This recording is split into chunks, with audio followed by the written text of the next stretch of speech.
Chapter 527. Mo Chenga didn't know how powerful a deification cultivator was, but she clearly remembered the incomparably powerful spiritual aura pressure when Zhong Muling and Yuan Bao waved their hands. Zhong Muling said that in this world he was already a godlike existence. As for nascent soul cultivators, the higher their cultivation level, the stronger they were, and the more they feared the world, let alone compared themselves to gods. What kind of great divine power did they have to be able to say that?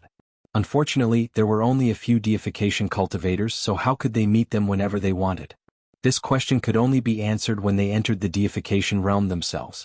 After the three of them finished their discussion, Mo Chenga and Qin Shi returned to her cave. Then Mo Chenga asked Shui Linbua to summon the steward of the steward's hall. Seeing that it was a summon from a new nascent soul Lord Taoist, the steward's hall didn't dare to neglect it, and the steward's elder came in person. "Greetings, martial uncles. What can I do for you?" The current steward's elder, whose Taoist name was Shi, came from Qinghuan Peak. He was quite old, but he was still in the middle stage of the core formation realm. Basically, it was impossible for him to advance to the nascent soul realm, and he only had 100 or 200 years left in his lifespan. In the various halls of Shenqing School, except for the sect head who chose young and strong core formation cultivators, the other steward's elders were like Shi. They didn't have much lifespan left and were steady in handling affairs.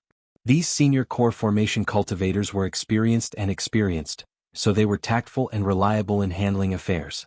Their cultivation levels weren't very high, and most of them had no hope of advancing to the nascent soul realm, so they were very willing to serve as steward's elders so that they could obtain some benefits for their clans or disciples before they passed away. No need to be so polite. Qin Shi went straight to the point and asked, "Before I left the mountain, I entrusted a task to the steward's hall. How's it going now?" When he heard the summon, Elder Shi had already thought about the reason. Fortunately, he was very cautious at that time and personally supervised it. "Martial Uncle Shoujing, are you talking about the matter of Xuanji School?" "Yes. What did you find out?" After receiving confirmation, Elder Shi took out a jade slip and presented it to Qin Shi. "Martial Uncle, over the years our steward's hall disciples have carefully investigated Mount Yuzhu. The predecessor of the Profound Theory sect was the Tianliang sect. This sect specialized in the art of mechanisms and arrays, but it was exterminated a few thousand years ago. Later on, the remaining disciples of the Tianliang sect established the Xuanji sect. It existed for a long time and even produced a nascent soul cultivator. It was a resurgence for a time, but it lacked successors. In the end, it slowly declined and was finally destroyed due to internal strife. After that, small sects such as the Ghost Valley sect, the Seven Arcane sect, and the Yin-Yang sect appeared in the Jade Pillar Mountain area. They claimed to have inherited their heritage from the Xuanji sect, but whether it was the cultivation of the disciples or the art of formations, they could not be compared to the Xuanji sect of the past. The disciples of the Steward's Hall found scattered records in these small sects, and they also found the former residents of the Profound Secret sect. After spending some effort, they were finally able to confirm that the nascent soul stage senior of the Profound Secret sect had disappeared in the far west. These are the clues found by the duty hall, please have a look. Qin Shi took the jade slip and inserted his divine sense into it. A moment later he passed the jade slip back to Mo Chenga. After reading it, Mo Chenga nodded and said, "Thank you for your hard work." Hearing this, Elder Shi knew the two nascent soul Lord Taoists were satisfied with what she had done, so she smiled and said, "It's our duty to work for martial uncles. I don't dare to say it's hard work." Qin Shi smiled, glanced at Shui Linbua and said, "It was thousands of years ago. You must have spent a lot of effort to find these clues. These are your rewards. Take them and divide them among yourselves." After taking the Qinghuan bag from Shui Linbua, Elder Shi searched it roughly and found several bottles of medicinal pills and a lot of spirit stones. She was very excited and said, "Thank you for your rewards, martial uncles." Everyone in the Shenqing sect knew that martial uncle Shoujing's pill concocting skills were the best among the nascent soul Lord Taoists, so the medicinal pills given to her must be extraordinary. "Okay, you can go now." "Yes, I'll take my leave." Elder Shi bowed respectfully and left under Shui Linbua's lead. "How was it?" Qin Shi asked after Shui Linbua also left. Mo Chenga pondered and said, "The clues found by the steward's hall are very reliable, and they even have a map attached. We can go and see for ourselves." "Okay." Qin Shi agreed. There are many dangerous places in the far west desert that they can't deal with their cultivation levels. We can only do the rest by ourselves.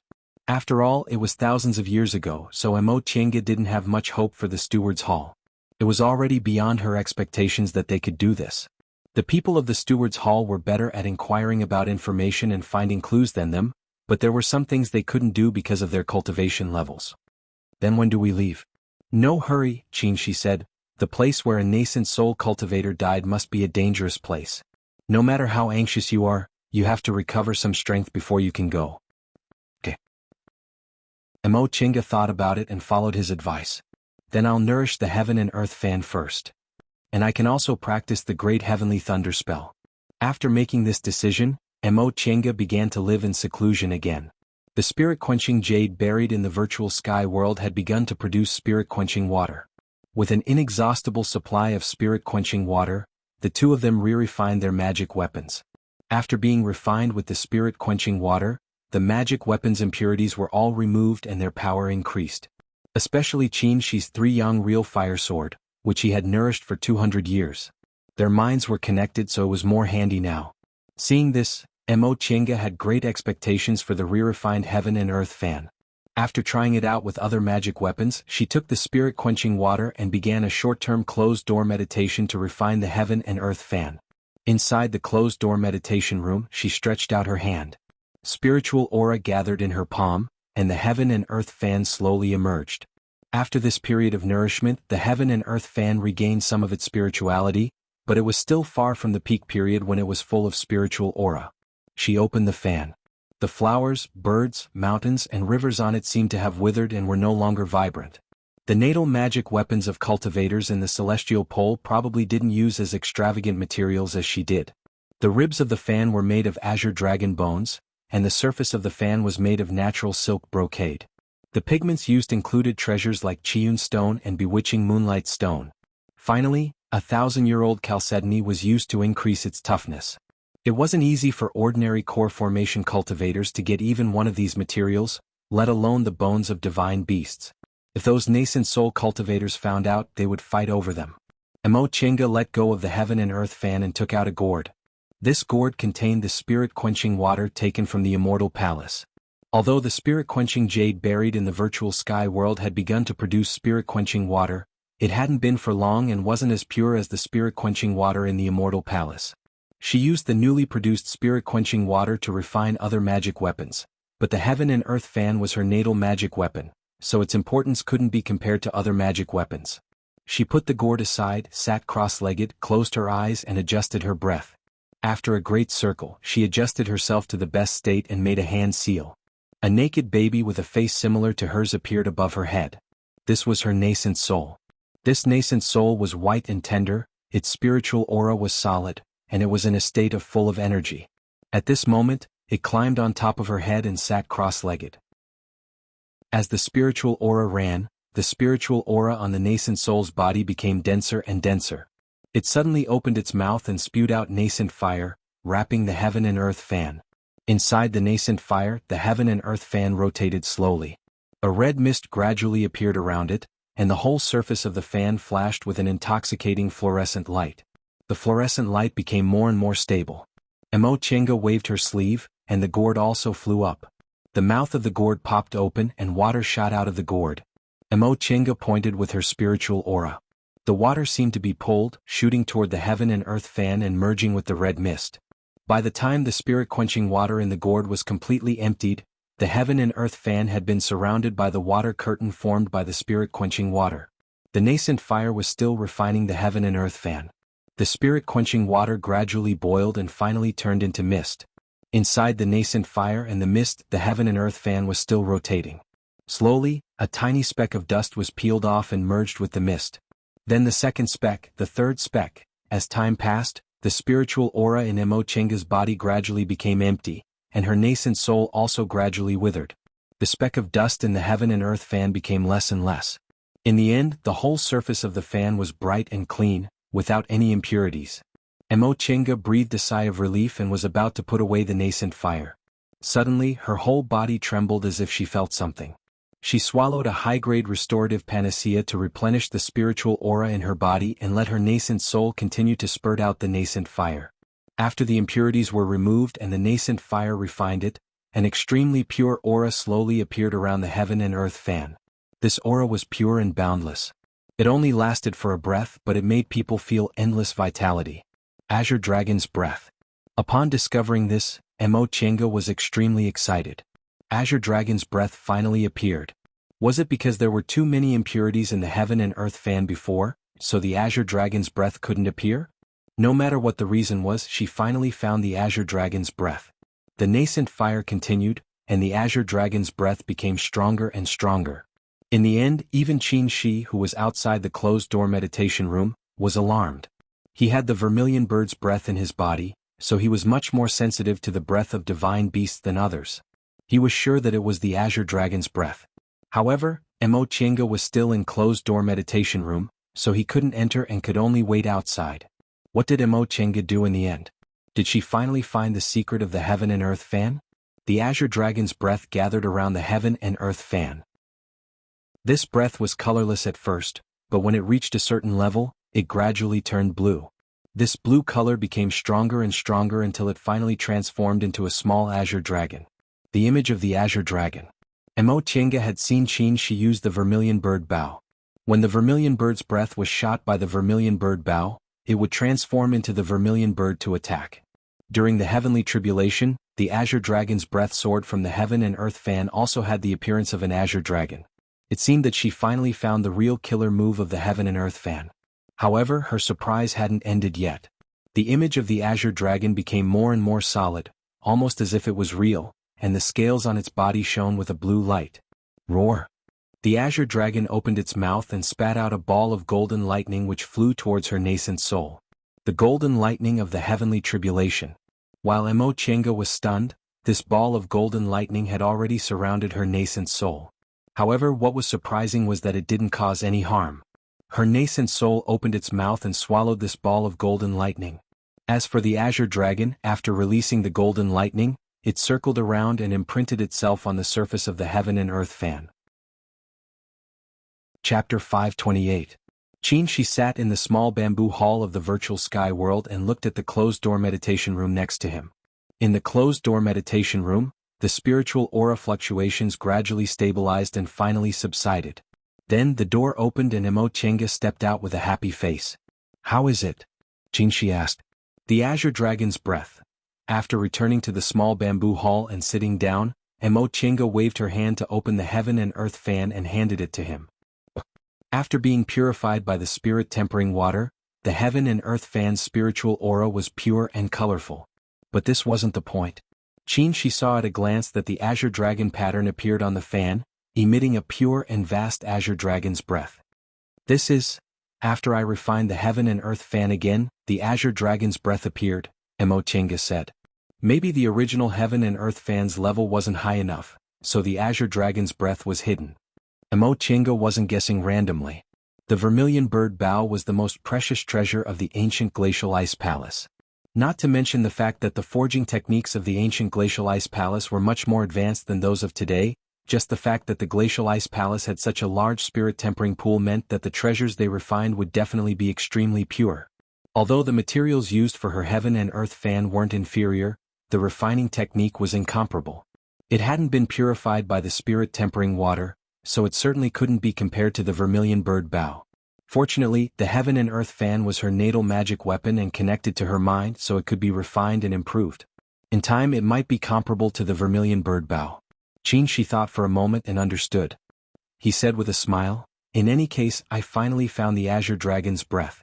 If you nourish it well, the power of the Heaven and Earth fan will be greatly improved."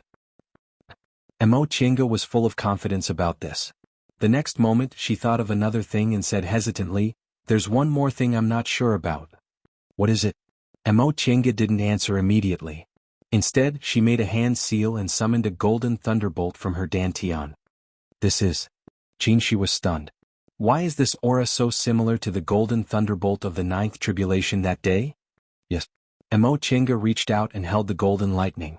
This golden lightning wasn't big, it was only the size of a fist.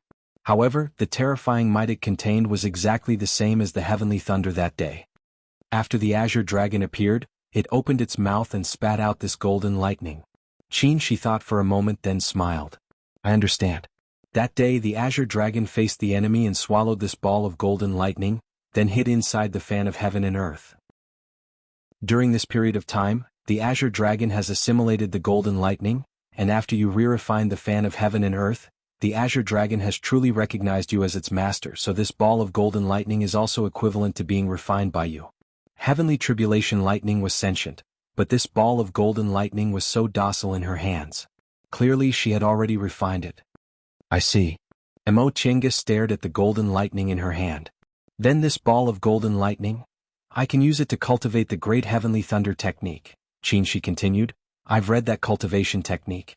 This was a secret technique created by a powerful ancient cultivator who had undergone a heavenly tribulation based on the characteristics of heavenly lightning. Although this secret technique could allow one to cultivate heavenly thunder on their own, if one already had a high-grade thunder dharma spell, it would be even easier. Now that you've obtained this ball of golden lightning, you can use it to cultivate the great heavenly thunder technique. This golden lightning itself is heavenly thunder, so it complements each other. Chenga had also read about the great heavenly thunder technique. The most difficult part of this secret technique was the beginning. First, one had to cultivate pure heavenly thunder. Then, with this ball of heavenly thunder as the foundation, one had to slowly increase the power of the heavenly thunder.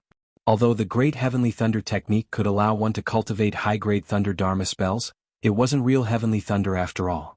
Now, however, she had a real heavenly thunder in her hands. Moreover, it was the most powerful type of heavenly thunder, golden lightning. Just like that, she inadvertently passed the most difficult hurdle. Thinking up to this point, Chenga felt her luck was really too good. The nascent soul heavenly tribulation was originally a narrow escape. Fortunately, she had Qinshi and Jing Xingji's full help, so she safely passed. After she passed the heavenly tribulation, it was a blessing in disguise. Not only did she have the heavenly thunder to temper her body, but she also stimulated the true power of the heaven and earth fan and obtained a ball of heavenly thunder. Next, you should enter closed-door meditation and cultivate. With this ball of heavenly thunder, it won't take long for your great heavenly thunder technique to take shape. At that time we'll leave for the far west. Okay. Chenga also knew that Wanderer Ziwei's matter was pressing. If she wanted to go to the far west, she had to restore her strength, so she had to seize the time to enter closed-door meditation. Qinshi's gaze softened. He reached out and gently embraced her. This time your closed-door meditation will probably take several years. I won't be able to accompany you in the virtual sky world. You have to be careful. Chenga chuckled softly. We're all people who pursue the great Tao. How can we focus on companionship day and night? Don't worry, Feifei and the others are here. Qinshi responded. After a while, he sighed with satisfaction. I used to think that pursuing the path to immortality was a lonely thing. I didn't understand why those people wanted to find Tao companions. Now I understand that meeting you is really the luckiest thing that happened to me in my life. Chenga's heart stirred. She understood Qinshi's personality too well. No matter how deep his feelings were, he wouldn't forget the great Tao he pursued his whole life. Being able to say such a thing was already his limit. Senior Marshal Brother, no need to say anything. I understand. After reporting Azure Dragon and Heavenly Thunder to Lord Taoist Jinghe and informing Lord Taoist Huayan, Chenga once again entered closed-door meditation. If there were no accidents, this closed-door meditation wouldn't be too long. The nourishment of heaven and earth fan was a long-term thing. Chenga only needed it to recover its former spirituality. As for the great Heavenly Thunder spell, it would take only a few years for her to gain its initial power. Time was tight. She couldn't wait until she mastered the great Heavenly Thunder spell, which would take at least several decades. But it wouldn't take too long to cultivate it to its initial level. Qinshi stayed outside, cultivating while paying attention to the situation in the Celestial Pole. The appearance of the new continent posed a huge threat to the Celestial Pole. Although Lord Taoist Jinyang had expressed that they weren't needed for the time being, they might have to participate in the war if the situation changed. In any case, Xianqing School had provided for them for so many years, so they had to contribute when it was time. Several months later, Lord Taoist Miaoi returned from Kuanzhong City. After receiving the news of her return, all the nascent soul cultivators in Xianqing School except for Chenga went to Green Phoenix Peak, including Lord Taoist Lingxi, who had just stabilized his realm and came out of closed-door meditation. Lord Taoist Lingxi was about the same age as Qinshi. He looked like a young man in his early 20s, but his temperament was completely different from Qinshi's. He looked gentle and even a bit gentle. He arrived at the same time as Qinshi. Upon seeing him, he bowed and said, Senior Martial Brother Shoujing, long time no see. How are you? When Qin Shi and Mo Chenga returned to Shenqing school, he was still in closed-door meditation, so today was the first time they met. Qin Shi returned the salute and said politely, "Thank you for your concern, Junior Martial Brother Lingxi. I've been well these years. It's been several years since we last met. Congratulations on successfully forming your nascent soul." Lord Taoist Lingxi smiled and said, "I heard Junior Martial Sister Qingwei also succeeded in forming her nascent soul. Congratulations to you too." Qin Shi smiled and didn't say anything. He and Lingxi were only 1 year apart and entered Shenqing school almost at the same time, so they were often compared to each other. Especially after the two of them successfully formed their gold cores, they became the symbol of the new generation of Shenqing school's geniuses. This kind of long-term competition formed a unique relationship between them. They both paid attention to each other and secretly competed against each other. Although Lingxi gradually fell behind after forming his gold core and couldn't compete with him after forming his nascent soul, Qin Shi didn't look down on him. Because he always had a master to look after him, Lingxi lost his master not long after he built his foundation. Since then he had been cultivating alone. Back then there was also a nascent soul cultivator guarding Sweet Dew Peak. That person was Lingxi's master, Lord Taoist Tianyun. Lord Taoist Tianyun was also in the middle stage of the nascent soul realm. He was very powerful, so he was able to snatch Lingxi, a disciple with a single spiritual root. Unfortunately, Lord Taoist Tianyun unexpectedly died one time when he went out. With Lingxi's aptitude, Lord Taoist Jinyang intended to let him choose another master to avoid delaying his cultivation. However, Lingxi was a person who valued relationships and was unwilling to leave Sweet Dew Peak. Whether he had a nascent soul master or not, the impact was too great. From then on, although Lingxi worked hard, he could no longer compete with Qin Shi. Frankly speaking, Qin Shi and Lingxi's personalities were completely different, so they only maintained their relationship as fellow disciples. However, they were both magnanimous people who admired each other. The two of them entered Lord Taoist Miaoi's Immortal's cave, greeted each other and took their seats. After a while, Lord Taoist Huayan and Lord Taoist Jinghe also arrived. "Miaoi, why did you come back? Where's that old man Jinyang? And that brat Xianin, is he alright?" Lord Taoist Jinghe made a lot of noise as soon as he arrived. In the whole Shenqing school he was the only one who called Miaoi like that. Miaoi was 300 years younger than him, and he watched her advance to the nascent soul realm step by step. Jinyang was in the same generation as him, and Xianin was his disciple. Lord Taoist Miaoi laughed when she heard that. "Senior Martial Brother Jinghe, can't you say something nice? The war is about to break out at any moment. In any case, it's better to get some good luck." "What good luck? We're not mortals. Why would we believe that?" Lord Taoist Jinghe didn't take it seriously at all. He waved his hand and said, "You know I'm impatient. Tell me, did something happen?" Lord Taoist Miaoi sighed helplessly and then said seriously, "Senior Martial Brothers and Junior Martial Brothers, I have good news and bad news. Which one do you want to hear first?" "Whichever one." Lord Taoist Jinghe hurriedly said, "Tell me quickly." Lord Taoist Miaoi felt even more helpless and had to say, "Then I'll tell you the good news first. For now we can't fight with the beast cultivators. The ghost cultivators on the new continent don't get along with the beast cultivators, so the war won't break out before we solve this problem." "That's good." Hearing this news, Lord Taoist Huayan breathed a sigh of relief. "In this case we also have time to prepare. If we're fully prepared, the beast cultivators may not be able to take advantage of us." "And?" Lord Taoist Miaoi nodded. Compared with the beast cultivators, human beings had an advantage in pill concocting, tool refining, talisman techniques, formations and other miscellaneous skills. Once the mountain protecting formation was fully activated and the resources were in place, the beast cultivators might not be able to defeat them even if they spent several times the manpower and resources. "What's the bad news?" "Don't worry," Lord Taoist Miaoi said with a smile, "I haven't finished the good news. We found a new continent, and there are many Tao cultivators living on this continent. We have an alliance." Chapter 529.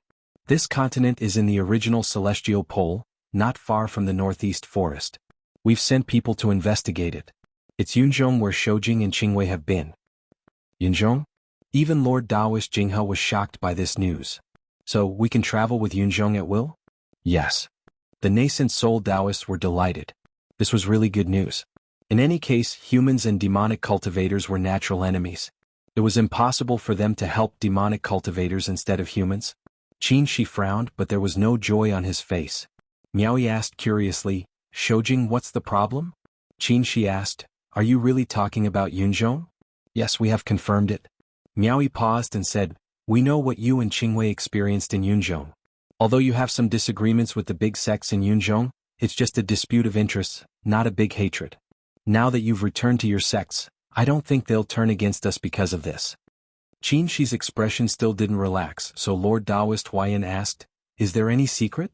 Qin Shi didn't answer immediately but asked again, Senior Sister Miaoyi, how much do you know about the situation in Yunzhong? Miaoyi said, we've only had preliminary contact with it and haven't gone deep. She asked with concern, what? Is there a problem?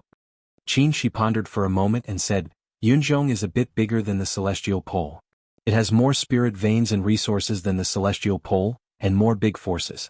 Not to mention the cultivators of Devil Tao, Confucianism, and Buddhism. Each of the 5 big Taoist sects has more than 5 nascent soul cultivators, and Jian sect has more than a dozen nascent soul cultivators. A dozen nascent soul cultivators? Lord Taoist Huayan was shocked.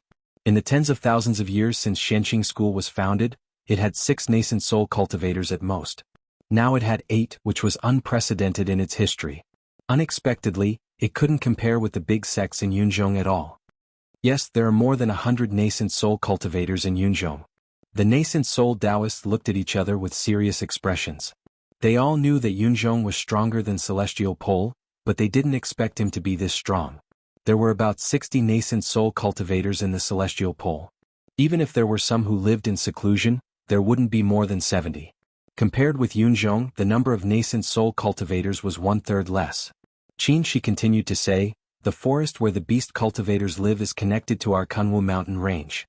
Even if we don't want to fight with them, we can't avoid it. But to Yunzhong, what did this have to do with them? It's true that they won't help the demon cultivators, but if we fight the demon cultivators, they won't suffer any losses. Why not just sit on the mountain and watch the tigers fight while we reap the benefits? It's best if we fight with the Yao cultivators until both sides are injured. At that time, we have no choice but to submit to them and lose our autonomy. All the nascent soul cultivators fell silent. This was indeed something they didn't expect. Before the world changed, Yunzhong and the Celestial Pole were separated by the South Sea and couldn't communicate with each other. Even nascent soul cultivators like them only knew that Yunzhong was slightly stronger than the Celestial Pole, but they didn't know it was this much stronger. Shoujing's words aren't without reason. Tao Lord Miaoyi spoke up a moment later. However, the situation might not necessarily be that bad.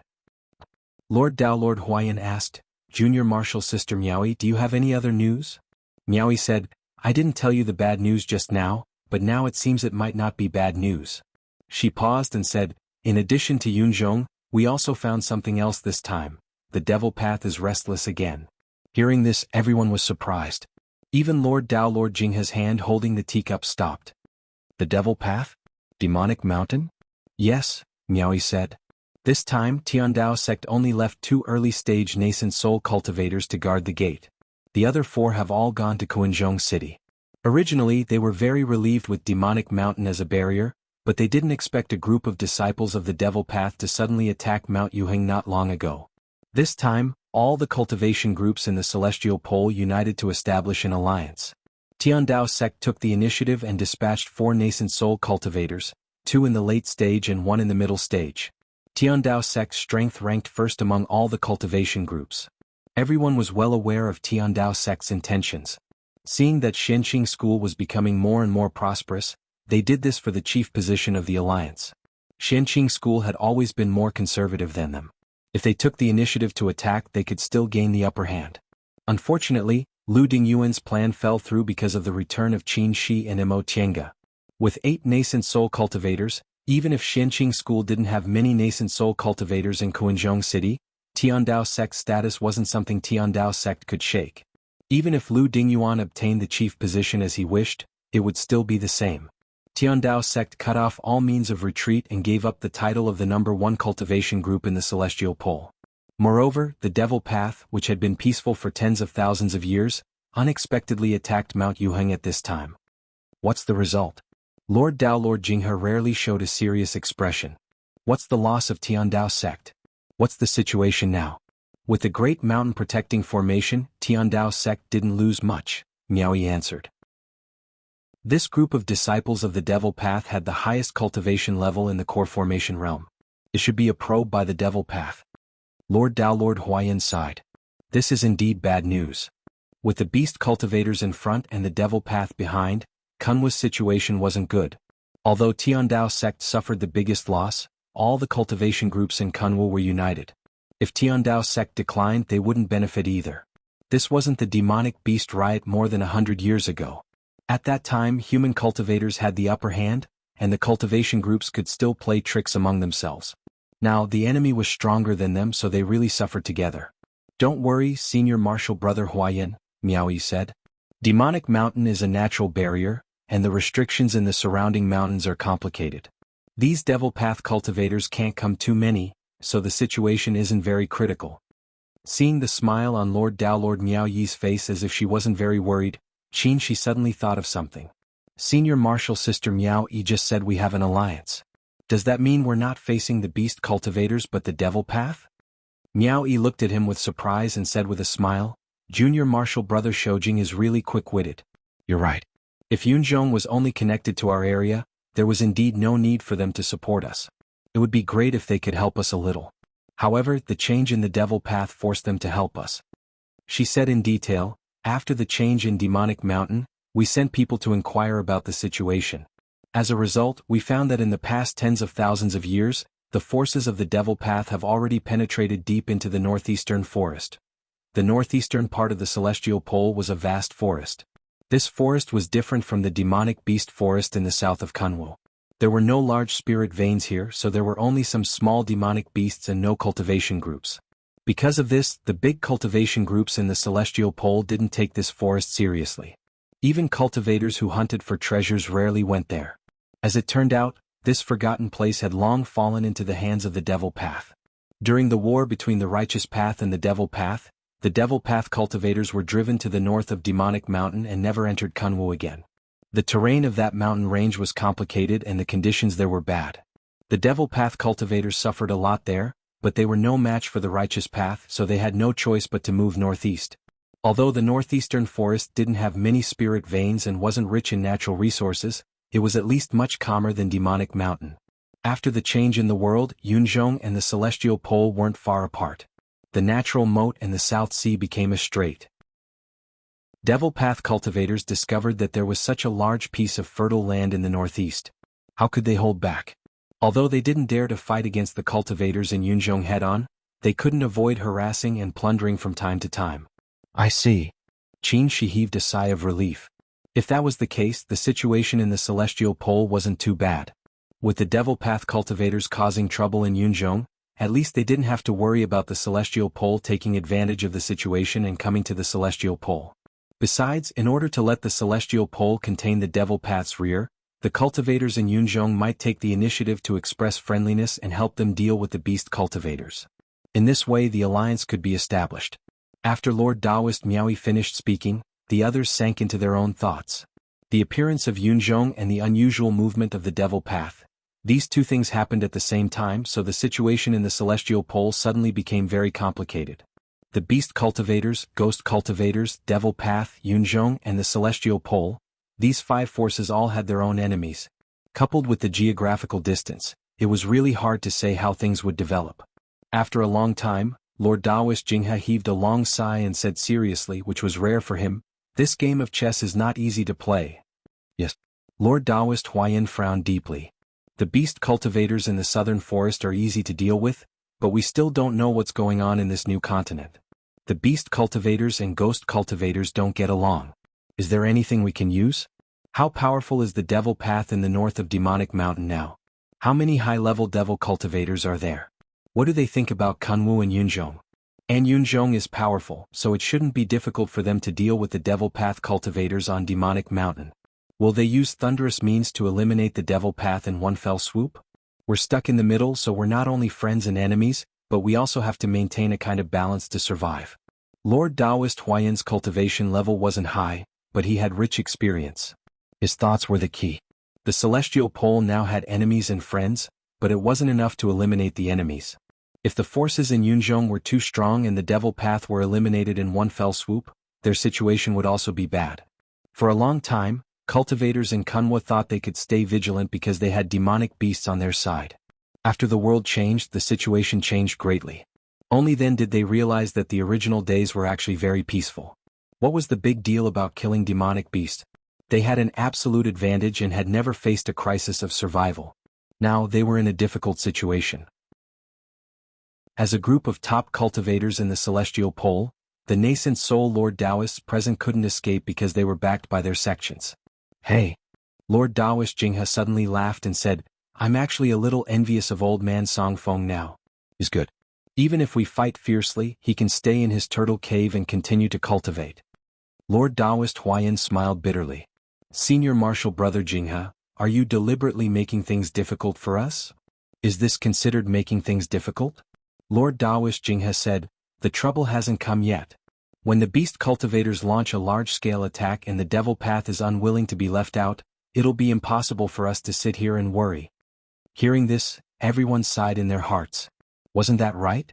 Only the beast cultivators could stay in their sects to cultivate, but if the war broke out, perhaps only 2 or 3 people could stay in their sects to keep watch or even not. Chapter 530. Emo Qianga was completely unaware of the chaos outside. At this moment she was wholeheartedly cultivating the great heavenly thunder technique. As for the heaven and earth fan, it had already been taken back to her dantian for nourishment. The advancement of a natal magic weapon was never something that could be accomplished overnight, and it couldn't be rushed. In the virtual sky world, her nascent soul was sitting cross-legged on top of her head. It made a hand seal and spat out a ball of golden lightning. This ball of golden lightning was only the size of a fist, but it was full of power. Letting the golden lightning float in the air, Emo Qianga continued to circulate the spiritual aura in her body unhurriedly. When the spiritual aura in her body reached a balanced and stable state, she made a hand seal and released the aura of the origin to wrap the golden lightning. Although the golden lightning's momentum was astonishing, it was very docile to her. It didn't resist at all and let the spiritual aura slowly seep into it. As time passed, the golden lightning absorbed spiritual aura bit by bit and gradually grew stronger. Emo Qianga seemed to have forgotten the passage of time. Cultivation knew no time. Spring, summer, autumn, and winter passed in the blink of an eye. Qin she sat in the cultivation room, cultivating with his eyes closed. As he operated his cultivation technique, the vermilion bird's breath was released from the yang spiritual bead and slowly surrounded him, forming a light red mist around him. His current situation was a bit complicated. Whether it was the yang spiritual bead or the vermilion bird bow, they had already recognized him as their master and wouldn't harm him. However, these two things were too powerful and he couldn't completely control them now. The yang spiritual bead contained too much spiritual aura, so he could only slowly absorb it and refine it for his own use. From this point of view, his cultivation conditions were unique. Even without the virtual sky world or spirit veins, he could still use the yang spiritual bead to cultivate. As for the vermilion bird's breath, it was too powerful. He could only barely use it by relying on the yang spiritual bead. If he wanted to use it smoothly, he had no other way but to improve his cultivation level. Whether it was the yang spiritual bead or the vermilion bird's breath, they were both extreme yang. In this case, it became difficult for him to cultivate the 3 primordial cycles technique, so he could only choose to cultivate the pure yang technique. If he used the pure yang technique as his main cultivation technique, this wouldn't be a problem. However, when he advanced to the nascent soul realm, he once considered switching to cultivating the yin and yang dual cultivation technique Yuan Bao gave him, which became a huge problem. After all these years of exploration, he already had a plan on how to switch to the same cultivation method. However, with his current condition, if the two of them changed to cultivating the yin and yang dual cultivation technique, the vermilion bird's breath would inevitably be transmitted to Emo Qianga. This vermilion bird's breath was too domineering. Emo Qianga wasn't the person it recognized as its master, so it was unknown whether she could endure it or not. This problem could only be solved when the two of them cultivated together. As he was cultivating, he suddenly sensed something and opened his eyes. After pondering for a moment, he withdrew his spiritual breath, stood up, and walked out of the cultivation room. At the same time, the closed-door meditation room next to her opened and Emo Qianga walked out. "How is it, Qin?" she asked impatiently. "Have you mastered the great heavenly thunder spell?" Emo Qianga nodded and stretched out her hand. In an instant, a ball of golden lightning gathered in her palm. Although it's not a small success, I can finally face the enemy. She smiled, feeling relieved. The great heavenly thunder art had reached the initial stage, so the journey to the far west could begin. The two of them returned to the cultivation room and sat down. After briefly talking about the closed-door meditation, Chenga asked, "How's the situation in the celestial pole these past few years?" She answered, "The situation is a bit complicated, but generally speaking it's neither good nor bad. Since the discovery of Yunzhong, the situation changed from confrontation to balance as Lord Taoist Jinghe and Lord Taoist Huayan expected. For this reason, all the cultivation groups in the Celestial Pole quickly formed an alliance in Kuanzhong City, called the Celestial Pole Immortal Alliance. Lu Dingyuan from Tiandao sect was the leader of the alliance and formed a council of elders with 5 late nascent soul cultivators to make decisions together. As long as other cultivators formed their nascent souls, whether they were cultivators from cultivation groups or individual cultivators, they would become elders of the Immortal Alliance. The Immortal Alliance decided that all the cultivation groups in the Celestial Pole, big or small, would be under the control of the Immortal Alliance. All the cultivators in the Celestial Pole, regardless of their cultivation level or origin, would obey the orders of the Immortal Alliance. The establishment of the Immortal Alliance represented the unification of the cultivation world in the Celestial Pole, including Zhengfa sect outside Kunwu and the cultivation clans and small cultivation groups scattered in the mortal countries. Of course, there were so many cultivators in the Celestial Pole and so many cultivation groups, so the management of the Immortal Alliance couldn't be based on the cultivation groups. Therefore, if there was no war, each cultivation group would still be the same as before. The Immortal Alliance had no power over the internal affairs of each cultivation group, but when fighting against foreign enemies, it had the power to command any cultivation group or cultivator. The Immortal Alliance was established at the initiative of the 7 great cultivation groups and was overseen by many nascent soul cultivators. The other cultivation groups and clans didn't dare to oppose it and acknowledged its leadership. After its establishment, the Immortal Alliance sent out a large number of spies to investigate the major forces. The continent connected to the southern forest was called Shiji. It was originally in the far west and was very far away from other continents. There used to be cultivators on this continent, but later, a brilliant ghost cultivator appeared in Shiji. Under the leadership of this ghost cultivator, Shiji established a ghost city, which greatly increased its power. In the end, it even killed all human cultivators. From then on, there were only ghost cultivators on Shiji and no human cultivators. The cultivation method of ghost cultivators was similar to that of human cultivators. They were also divided into aura refining, foundation building, core formation, nascent soul, and so on. The only difference was that they cultivated the aura of death, and in the end they formed a ghost infant. According to legend, after ghost cultivators formed their souls, they could rebuild their corporeal bodies. If they finally became ghost immortals, they could also ascend to the world of immortals. However, it was extremely difficult for ghost cultivators to advance. On Shiji, ghost cultivators had never appeared before. In any case, ghost cultivators originated from human cultivators and didn't get along with monster cultivators. For tens of thousands of years, ghost cultivators and monster cultivators on Shiji lived in harmony most of the time, but fights broke out every once in a while. As for the Devil Path, their movements became more and more serious in the past few years. Devil Path cultivators often appeared on Demonic Mountain and attacked Tiandao sect disciples. Fortunately, their previous guess was right. The Celestial Pole wasn't their focus. With Demonic Mountain there, it would be difficult to invade the Celestial Pole again. It was better to cross the strait in the northeast and plunder the cultivators in Yunzhong. In this regard, the situation was a bit better than what everyone had expected. Across the sea in the northeast of the Celestial Pole was Nanzhou. Confucian and Buddhist cultivators lived in Nanzhou, so it wasn't very powerful. Although the Dao cultivators of Eastern Tang would also come to help, the Devil Path cultivators of Northern Chilan would just stand by and watch. Putting aside the Devil Path cultivators, Yunzhong's righteous path was only slightly stronger than the Celestial Pole, so the gap wasn't as big as they thought. In order to fight against the Devil Path cultivators, Yunzhong sent people to contact the cultivators of the Celestial Pole and establish an alliance. Between Yunzhong's righteous path and the Celestial Pole Immortal Alliance was the Devil Path, so the so-called alliance couldn't go deep. In general, there were only 2 points. One was to build a transporting formation between Yunzhong and the Celestial Pole to facilitate the exchange of materials. The other was to reach an agreement on the issue of fighting against the Devil Path forces on Demonic Mountain. As for helping each other in the war, it was impossible. Long-distance transporting formations cost a lot, and neither Yunzhong nor the Celestial Pole was willing to bear the cost. As time went by, the war gradually escalated. 3 years ago, when Mo Chenga was in closed-door meditation, there were only occasional conflicts. Now, demonic beasts raided Kunwo from time to time. Many small cultivation groups and cultivation clans suffered huge losses and even disappeared. Under these circumstances, the power of the Immortal Alliance soared, and its influence on Kunwo's cultivation groups became greater and greater.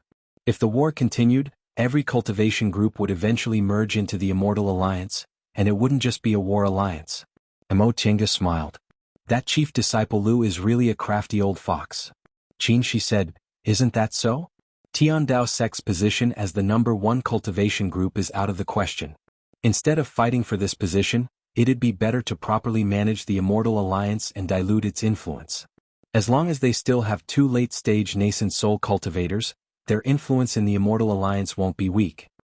But as far as I know, the lifespans of those 2 late-stage nascent soul cultivators are shorter than senior martial brother Xinjiang and Master, right? Yes. Qin, she glanced at her. Are you taking pleasure in their misfortune? You can't say that. Mo Chenga couldn't restrain her smile. In any case, it'll be 500 or 600 years before they die. Who knows, maybe some late-stage nascent soul cultivators will appear in Tiandao sect by then. Although that was what she said, the smile on her face was clearly malicious. Qin, she shook his head and smiled. You. He paused for a moment, then said, I admire Lu Dingyuan a lot. He's devoted himself to Tiandao sect. He's already a late-stage nascent soul cultivator, so it's not impossible for him to advance to the deification realm in 500 years. However, he's now putting aside his cultivation and running around for the Immortal Alliance. Isn't this just to fight for Tiandao sect's position? Mo Chenga stopped smiling, nodded, and sighed.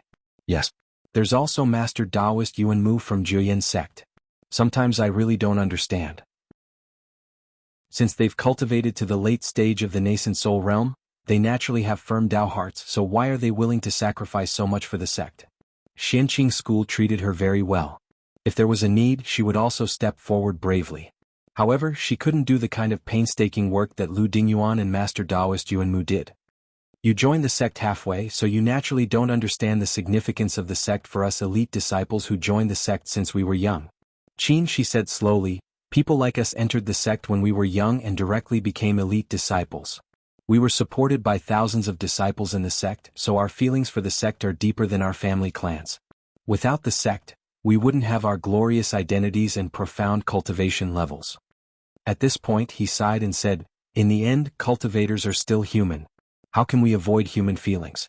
If we don't even care about the feelings of the sect, how can we cultivate to the nascent soul realm? We would have long been plagued by inner demons and died. For a long time, Qin, she always gave people the feeling that his heart was only focused on cultivation. Mo Chenga never expected he would say something like this. She was stunned for a while, then asked, so if there's a need one day you'll do the same thing as them? Qin, she smiled and shook his head. Everyone has different personalities. Even if we have deep feelings for each other, we'll do different things. This kind of thing doesn't suit me. Then what will you do? Qin, she thought for a while, then said, if such a day really comes, I'll find someone to handle it on my behalf and I'll oversee the rear. As long as there's a cultivation level, it doesn't matter who it is. I'm not good at socializing, so it's better to leave it to someone who's good at it. Then he looked at Mo Chenga. Are you worried that I'll be like them? Mo Chenga secretly sighed in relief and said, I just find it hard to imagine. After coming out of closed-door meditation, the two of them went to visit Lord Daoist Jinghe and proposed a trip to the far west. After the Immortal Alliance was established, Lord Daoist Jinyang stayed in Kuanzhong City and didn't stay in the sect. As the war escalated, Hua Yen and Lingxi left one after another to represent Xianqing School in the war. Miaoyi temporarily stayed in the sect to handle the sect's affairs. Xianin came back for a while but soon left the mountain again. Now that Qin Shi and Mo Chenga left, only Lord Daoist Jinghe and Lord Daoist Miaoyi were left in Xianqing School. Nevertheless, the two of them still let them go. No matter how urgent the war was, it wasn't that they had to go, and the matter of Wanderer Ziwei couldn't be delayed any longer. Chapter 531. The yellow sand was endless, the scorching sun hung high in the sky, and the wind from the west whistled past. It was so dry that there was no water vapor at all, and the heat was unbearable. Standing in the yellow sand and looking up, there was only a dazzling golden color. Apart from that, there were no other colors. This was the westernmost desert, the place with the worst climate in the celestial pole. In the northernmost glaciers, there were at least igloos to keep warm and clean water to drink. But in the westernmost area, there was nothing but yellow sand and scorching sun. Emochenga waved her sleeves, creating a gust of wind, but she didn't feel cool at all. She couldn't help but wonder, is there anyone living in this damned place? Cultivators like them were immune to cold and heat, but standing in the yellow sand and looking at this scene, even their hearts would feel hot, let alone mortals. She was looking at an animal skin map. After a while, he put the map into his Chenkuan ring and said, "Of course not in the desert, but if we can find an oasis, we can find people." The steward's hall said oases move, so I'm afraid this map is inaccurate. There was an ancient map in the Jade slip given by the steward's hall. It was the map of the desert Senior Xiao Xilan took when she came to the westernmost area. 5,000 years had passed, so this map was no longer accurate. Before the two of them entered the desert, they got the current map from the nearby branch of Shenqing School. However, the desolate land in the westernmost area didn't have many resources, and the branch of Shenqing School didn't know much about the desert, so this map was from several years ago. There's nothing we can do. Let's look for it. She also knew this, but the westernmost desert was very strange to cultivators in the celestial pole, so they didn't have any detailed information about it. Let's go. The two of them flew with the wind, turned into a flight light and flew deep into the desert. Although the westernmost desert was very vast, it only took 1 or 2 days for nascent soul cultivators to go around. However, there were mirages in the desert, so the two of them were deceived several times. They were obviously very close to each other, but after flying for a long time, they realized it was just an illusion. The marks on the map were very simple, and the two of them couldn't find any oases at all. On the second day, as they were flying in the air, they suddenly saw a caravan of camels moving slowly like ants in the desert. The two of them were overjoyed and flew towards the caravan. There were more than 100 camels in this caravan and 30 to 50 people. All of them were wearing loose white robes and white hats. They were all tall and big, and even the women were very sturdy. Their skin was slightly dark, and their facial features were rather deep. Upon seeing Emochenga and Shi descending from the sky, the camel caravan instantly became restless. These white-robed people shouted in a language the two of them didn't understand, and one after another knelt on the ground to worship them. Emochenga and Shi glanced at each other. Shi said, "Who's your leader?" No one answered. He asked again, and a white-robed man answered, this lowly one is the leader." The white-robed man's voice was very strange, and it sounded vague. The jade slip given to them by the steward's hall mentioned that the people in the far west were called Shirong. The Shirong people had their own language, but they also traded with people from Qin and Chu. Therefore, only a small number of people knew the common language of the celestial pole. This leader should be one of them. Seeing these white-robed people panicking, Shi showed a kind smile and said gently, "You don't have to be afraid. We just want to ask you something. We won't hurt you." Upon hearing this, the leader stammered, "I don't know, what do we need from God of Heaven? We'll definitely do our best. You can stand up first." A group of people kneeling on the scalding sand made Emochenga frown slightly. The leader looked at her, then looked at Shi.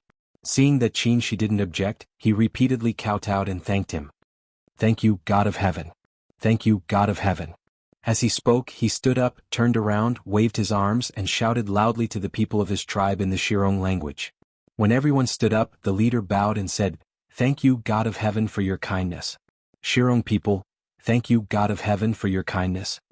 Shi said, "Let me ask you, is there an oasis nearby, and where do you live?" "An oasis?" The leader showed a happy expression and said haltingly, "Two gods of heaven want to go to an oasis? We're the same. The oasis isn't far from here. We'll arrive in about half a day. We live in Emu. After we pass the oasis, we'll arrive in 2 days." "Half a day? That's really not far." Shi looked at Emochenga. Seeing that she didn't object, he said, "Since that's the case, show us the way. We'll take you to the oasis." Yes. The leader bowed again and again. Shi smiled and summoned his flying cloud. The flying cloud expanded to about 30 to 40 feet long. When these white-robed people saw the strange scene in front of them, they wanted to kowtow again and call him God of Heaven. Shi didn't pay them any attention. He waved his sleeve and moved the whole caravan to the flying cloud. He glanced at Emo Tienga. The two of them took the Shirong people and flew up. With the leader leading the way, it only took them half an hour to reach the oasis. This oasis wasn't big. There was a spring in the middle and many tents were set up around the spring. Seeing a group of people descending from the sky, people rushed out of the oasis, kowtowed and shouted in the Shirong language. Upon witnessing this scene, the leader standing behind Emo Tienga and Qin Shi revealed a complacent expression and loudly said something to those people. A skinny old man walked out of the crowd. He was also wearing a white robe and a white hat. He respectfully bowed to the two people and said, "Shili kowtows to greet the two God of heaven. I wonder if the two God of heaven have come with instructions?" This old man spoke much more fluently than the leader. Qin Shi said, "We're just passing by. You don't have to be so polite. Yes, it's an honor for the two God of heaven to visit the oasis. Please accept the oasis hospitality." The old man made an inviting gesture. Qin Shi looked at Emo Tienga. Emo Tienga nodded slightly. They didn't know much about Far West, so they needed to get accurate information from these Shirong people. Under the old man's invitation, the two of them entered a tent.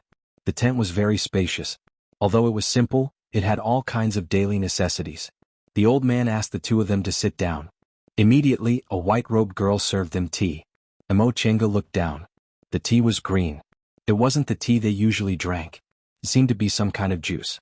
The old man said, "This is Shirong's immortal tea. Please drink it, God of heaven." Emo Tienga hesitated for a moment.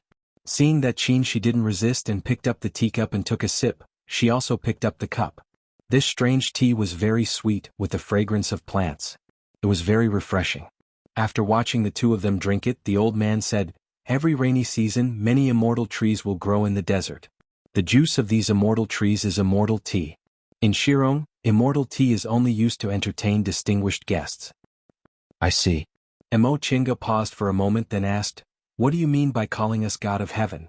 The old man looked surprised. "You two descended from the sky. Are you not God of heaven?" Who knew if Shirong people's God of heaven was referring to cultivators who could fly? Emo Tienga didn't answer. Instead she asked, "Does your oasis have priests?" According to the Jade slip given by the steward's hall, every tribe in Shirong had priests. Most of these priests were low-level cultivators. There were also some low-level cultivators who couldn't survive in the Central Plains and went to Shirong to be priests to enjoy Shirong people's offerings. When he heard the word priest, the old man was no longer suspicious. He hurriedly said, "Yes, the priest went out. God of heaven, please wait for a moment." Next, the two of them waited for the priest of the oasis to come back while asking the old man for information. This old man named Shili was the oldest elder in the oasis. He used to be the leader of a tribe in Shirong. More than 10 years ago, his tribe encountered a desert storm. Many people died, so the remaining people moved to this oasis. The oasis wasn't a tribe, so it didn't have a leader. According to the rules of Shirong people, everyone had to listen to the elders. This oasis wasn't big. It had existed here for 30 or 40 years. There was a priest and a population of about 100. The population of the entire Shirong tribe wasn't big. Small tribes had dozens of people, and large tribes had hundreds of people. Very few tribes had more than 1,000 people. Some of these tribes were scattered in the oasis of the far west desert, but most of them lived on the edge of the desert. For example, the tribe they met lived in Emu, which wasn't far from here and had just left the desert. Soon the priest of the oasis returned. This person was indeed an aura-refining realm cultivator. As soon as he saw them, he was shocked and hastily kowtowed. "Junior Tang Zimu greets seniors." This person seemed to be in his 40s. His face was slightly dark and he was as thin as Shili. Based on his name and his fluent language, he should be from the Central Plains or Kunwu. It was unclear whether he'd lived in the far west for a long time, but even his face looked like a Shirong person. "Are you from Kunwu or the Central Plains?" Qin Shi asked. This Tang Zimu, upon seeing the heavy aura coming from the two of them, knew he'd met an expert senior. He answered while trembling with fear, "Junior is from the Central Plains." "Since you're from the Central Plains, why did you come to the far west? How long have you been in this oasis? How much do you know about the far west?" Tang Zimu bowed and answered, "To tell you the truth, Junior was just an ordinary individual cultivator in the Central Plains. Because of my poor aptitude, not to mention the cultivation groups in Kunwu, even the clans in the Central Plains didn't want to take me in. Junior deeply felt that cultivation was difficult, so I came to the Far West and became a priest of the Shirong people. Although the conditions in the Far West were difficult, the Shirong people respected the priests very much, so their lives were a bit better than those in the Central Plains. Junior has been in the Far West for more than 30 years. I don't dare to say I know the Far West very well, but I know some things. He paused for a moment. Seeing that the two of them were friendly, he gathered his courage and asked, "Seniors, are you core formation seniors from Kunwo?" For him, core formation cultivators were already heavenly figures. When he was in the Central Plains, it was hard to even see foundation-building cultivators, but these two people's auras were even stronger than those foundation-building cultivators. Qingxi smiled. He didn't confirm or deny it and said, "We came to the Far West to do something, but we don't know much about the Far West. You just need to tell us what you know. If you answer well, we'll naturally thank you." Yes, whatever Senior wants to know, Junior will definitely tell you. Seeing that they didn't deny it, Tang Zimu already believed they were core formation seniors, so he hastily answered. "Tell me about the several famous dangerous places in the Far West first. Since you've lived here for more than 30 years, you must be very familiar with them." Yes. Tang Zimu didn't hesitate. If we're talking about dangerous places in the Far West, there are three most famous places. The first is Fengsha City, the second is Langtu Mountain, and the third is Fallen God Abyss. Chapter 532. Among the three most dangerous places in the Far West, Fengsha City was located in the westernmost part of the desert. Langtu Mountain was located in the southwest and was shrouded in ghostly fog all year round. Fallen God Abyss was located in the north and was bottomless. Any one of these three dangerous places was a place that individual cultivators in the Far West avoided like the plague. Even high-level cultivators in Kunwu were unwilling to go there. If each of these three dangerous places had treasures, then no matter how dangerous they were, cultivators would still go there. Unfortunately, there had never been any news about fated chances in these three dangerous places, so they became places that were forgotten by cultivators in the Celestial Pole. After listening to Tang Zimu, Qingxi thought for a moment, then took out a map and placed it in front of him. "Take a look. Does the oasis marked on this map still exist? Even if it's a relic?" What he took out was the ancient map the Steward's Hall found in Xuanji School's encampment. The Steward's Hall inquired everywhere and found that Xiao Xilan's last resting place was an oasis not far into the Far West marked on the map. After that, they couldn't find any more information. Tang Zimu looked at it carefully, then shook his head. "Senior, Junior has never heard of this oasis. I'm afraid this map is from several hundred years ago, right?" This answer wasn't surprising. In the desert, everything changed in an instant. Not to mention several thousand years, even a few years could greatly change a map. Even the map they got before entering the desert had a lot of errors, let alone this ancient map. Qingxi didn't ask any more. He took out a jade bottle and threw it to him. "Thank you." Tang Zimu took the jade bottle, weighed it in his hand and beamed with joy. "Thank you, Senior." Although they were respected by the Shirong people in the Far West, cultivation resources were too scarce, and they couldn't find spiritual plants to concoct medicinal pills. Priests in the Far West like them could only rely on a few spiritual objects to cultivate. He hadn't seen medicinal pills for many years. Besides, this jade bottle wasn't light, there were at least a dozen of them. Tang Zimu asked enthusiastically, "Seniors, do you have any other orders? If there's anything I can help with, I'll definitely tell you everything I know." "All right." Mo Chenga asked, "Why do the Shirong people call us deities when they see us? What does it mean in the Far West?" Tang Zimu replied, "This is the belief of the Shirong people. Legend has it that they were able to establish themselves in the extreme west because the gods gave them an oasis. Later on, when they saw cultivators who could fly, they all called them gods." "I see." Tang Zimu was very perceptive.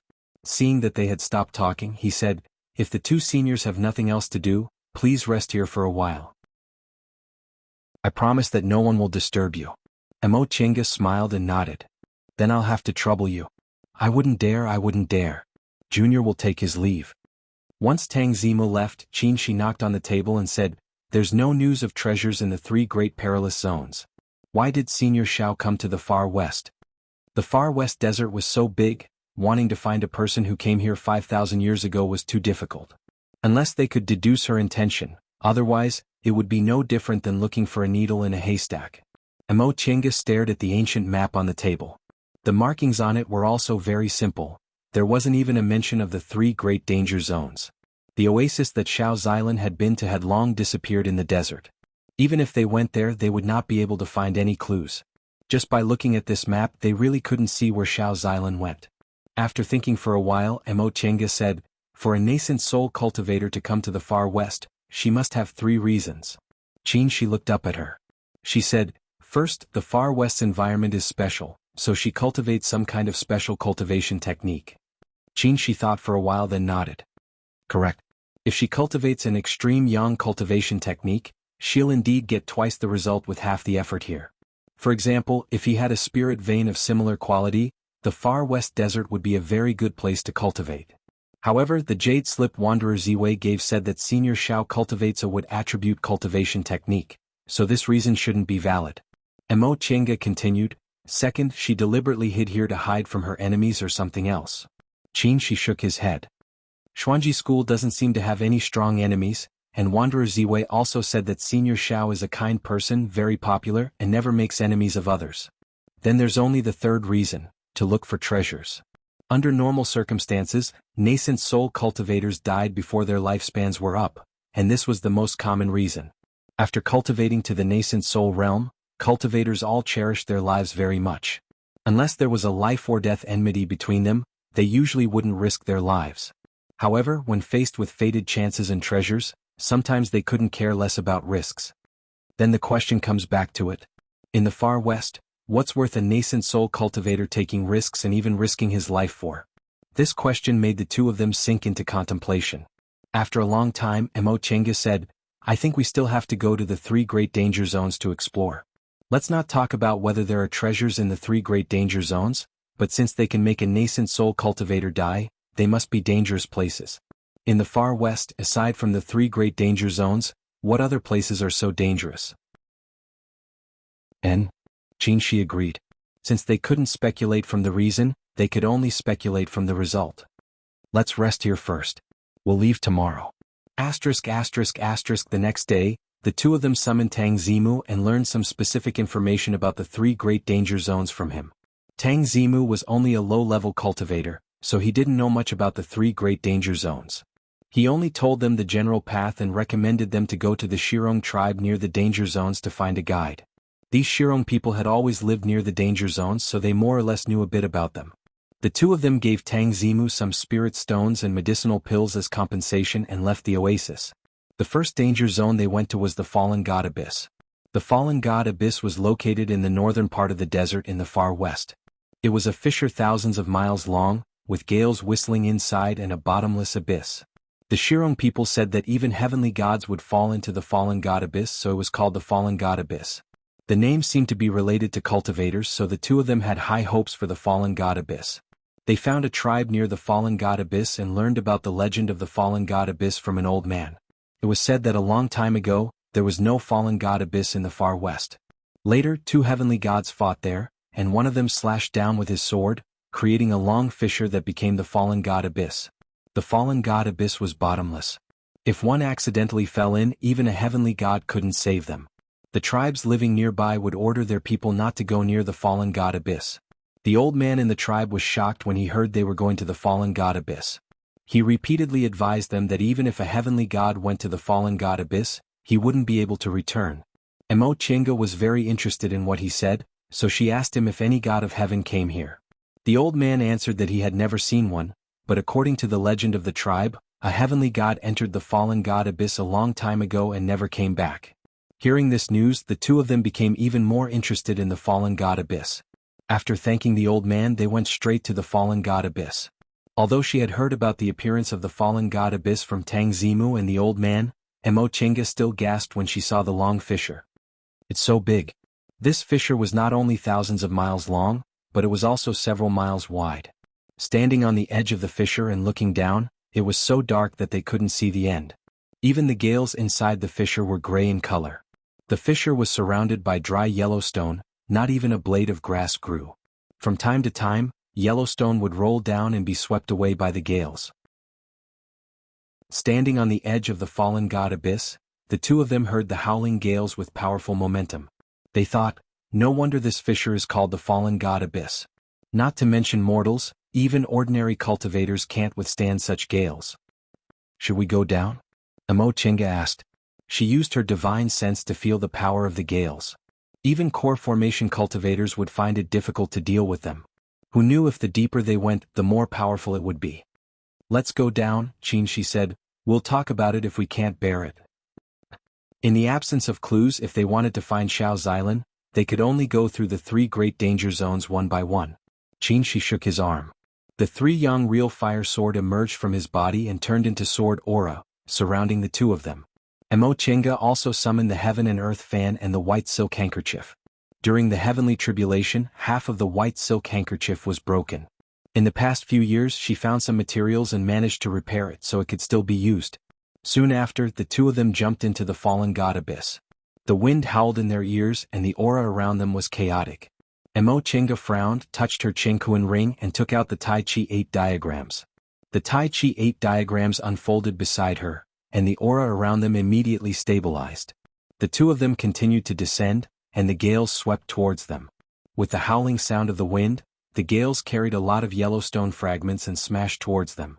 Before these fragments could get close to them, they were burned by the vermilion bird's flames carried by the 3 young real fire sword, and the sizzling sound was endless. The 2 of them continued to descend in the gales. This wind. Emo Chinga frowned and said, it seems to be able to disturb our divine senses. She spread her divine sense, but she couldn't reach the bottom of the fallen god abyss. And let's be careful, she said. The gales became stronger and stronger, and the whistling sound in their ears almost broke their eardrums. In the end, Emo Chinga was sure that even core formation cultivators couldn't stand this level of gales. No wonder there weren't many cultivators who came to the far west. Just descending from the top of the fallen god abyss was already so dangerous, and she didn't hear about any treasures. Which nascent soul cultivator would be so free? Speaking of which, could it be that Senior Xiao's island was bored, so she searched for treasures everywhere and thought there should be treasures in such a dangerous place, so she came to the far west? This guess wasn't impossible. The problem was, according to Wanderer Ziwei, Xiao's island didn't seem to be such a bored person. After descending for a quarter of an hour, the 2 of them felt a strong suction. Emo Chinga looked down and saw a vortex appearing in the gales below. Her expression changed slightly, but she already shouted, "Dodge!" The appearance of a vortex meant that there was a powerful force in that place. The gales around them were already at the nascent soul realm, so who knew whether they could withstand the force in the vortex. The 2 of them changed directions, wanting to stay away from the vortex, but they couldn't stop falling. The deeper they fell, the stronger the force of the vortex became. They tried their best to avoid it, but they were still inevitably dragged by the vortex bit by bit. They could only hold hands tightly to protect each other. Chapter 533. A tearing force came, almost tearing their protective aura shield apart. The 2 of them tried their best to maintain their balance and block this force, but their bodies fell down uncontrollably like kites with broken strings. The feeling of losing control lasted for about a quarter of an hour. Finally, with a bang, the sword aura of the 3 young real fire sword seemed to have smashed something, and the 2 of them fell down heavily. The whining sound of the wind suddenly subsided. After a while, the 2 of them got used to it and crawled up in a daze. "Are you okay?" she asked. Emo Chinga took a deep breath and shook her head. "I'm fine." Her meridians and body were incomparable to ordinary cultivators. She just felt a little dizzy after losing control for so long. "How about you?" She shook his arm and withdrew the 3 young real fire sword. "I'm fine." He had also been tempered by the vermilion bird, so a small impact was nothing to him. After making sure they were fine, the 2 of them looked around and found that the place they fell into was a pit surrounded by yellow stones. Not even a blade of grass grew there. There was no gales and only a slight sound of the wind. The 2 of them came out of the pit. The place they were in seemed to be a canyon surrounded by yellow stones. There were no living creatures. The whining sound of the wind came from a distance, but they couldn't hear it clearly. Above the canyon, the light was dim and the breath was chaotic. There was only a very narrow crack. Following the sound of the wind, the 2 of them found the center of the vortex. At the entrance of the canyon, the gales gathered into a vortex. This vortex wasn't big, but it was very powerful. As soon as they approached, the spiritual aura fluctuations brought by the vortex cut their bodies like sharp blades. She frowned slightly. He shook his sleeves and a sword aura flew out, piercing the vortex. The closer they got to the vortex, the harder it was to control the sword aura.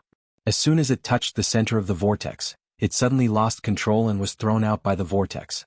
With a bang, it hit the yellow stones on the side and shattered them. Seeing this, the two of them looked at each other and their expressions changed slightly. This sword aura was separated from the three young real fire sword by Qinshi. It contained the breath of the vermilion bird and was connected to his mind, but he lost control so easily. No wonder they were easily sucked in. Even nascent soul cultivators couldn't directly resist the power of this vortex. What should we do? Emo Chinga asked after hesitating for a while. Qinshi looked around and said, "Let's walk around first and see what kind of place this is." Emo Chinga nodded. This was the only way. The two of them walked along the canyon all the way to the depths. Although there were no spirit veins or strange creatures here, due to the existence of the vortex, they did not dare to casually use Dharma spells. They only surrounded themselves with protective spiritual energy and slowly moved forward. The path up the canyon was very complicated. The two of them walked for a long time before they realized that it was not a canyon, but a very deep cave. The cracks on the canyon had disappeared. As they got further and further away from the vortex, the sound of the wind gradually faded away. The world around them was quiet except for the sound of their footsteps. The surrounding stone walls gradually turned into a greenish-gray color. After walking for another half a day, she still couldn't see the end of the road, and the scenery didn't change in the slightest. Emo Chinga was baffled. What the hell is this place?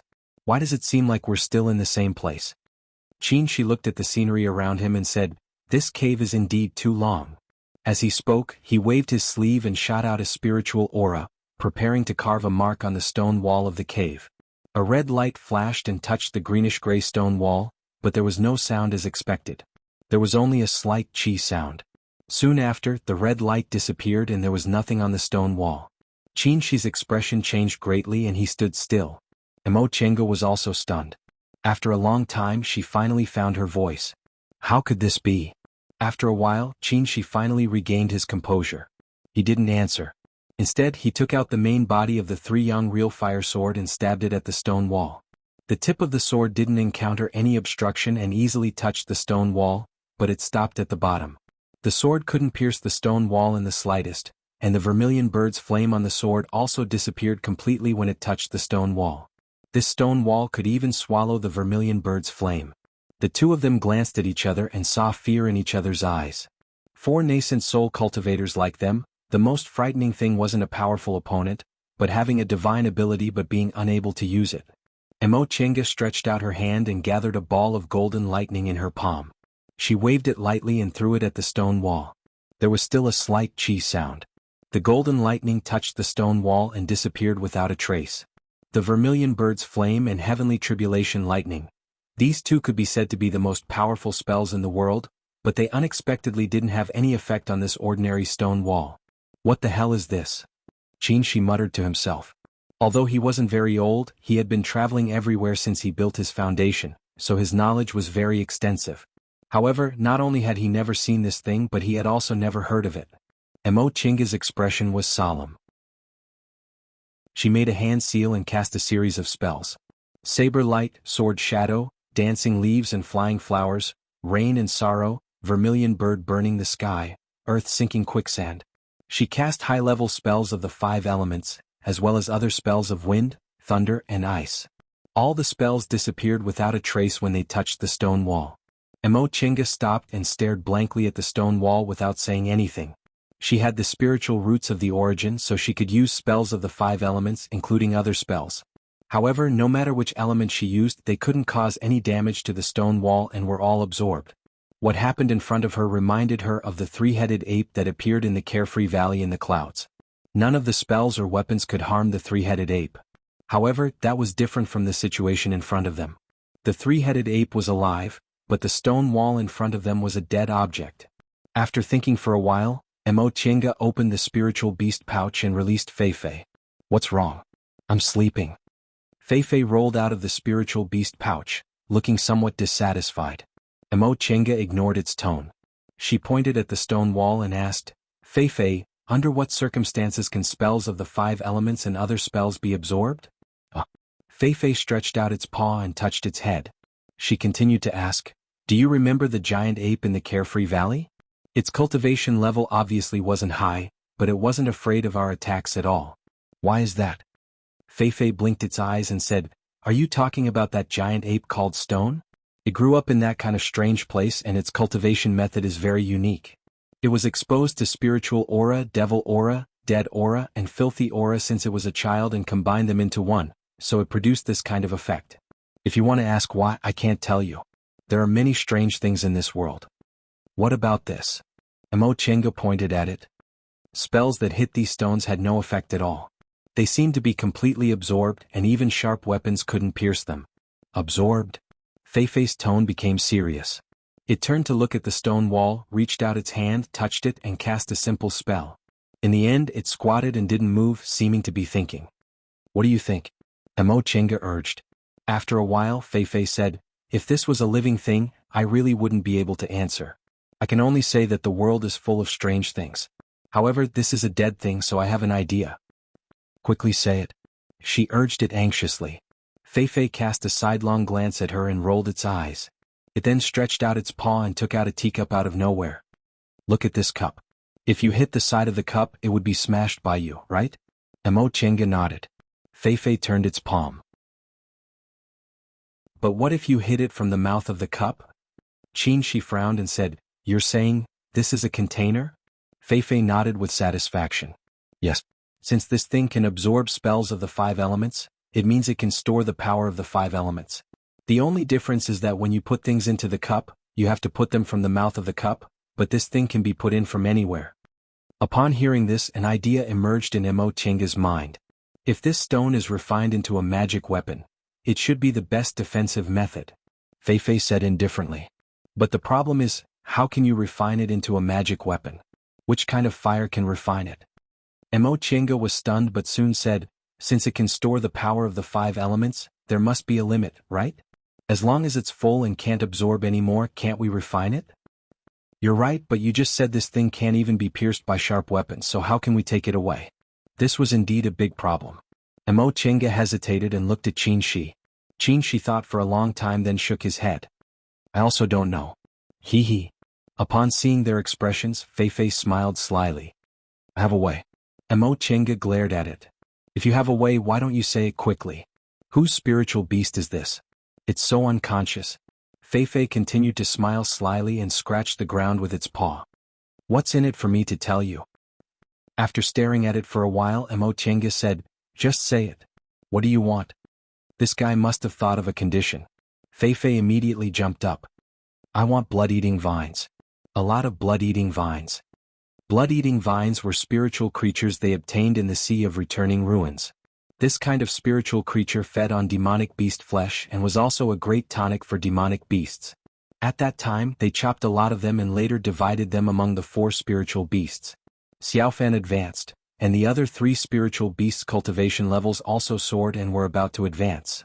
Upon hearing this request, Mo Chenga breathed a sigh of relief and said, "It's not a big deal. If I don't give it to you, do you think I'll eat it myself? Tell me quickly and I'll give you as many as you want."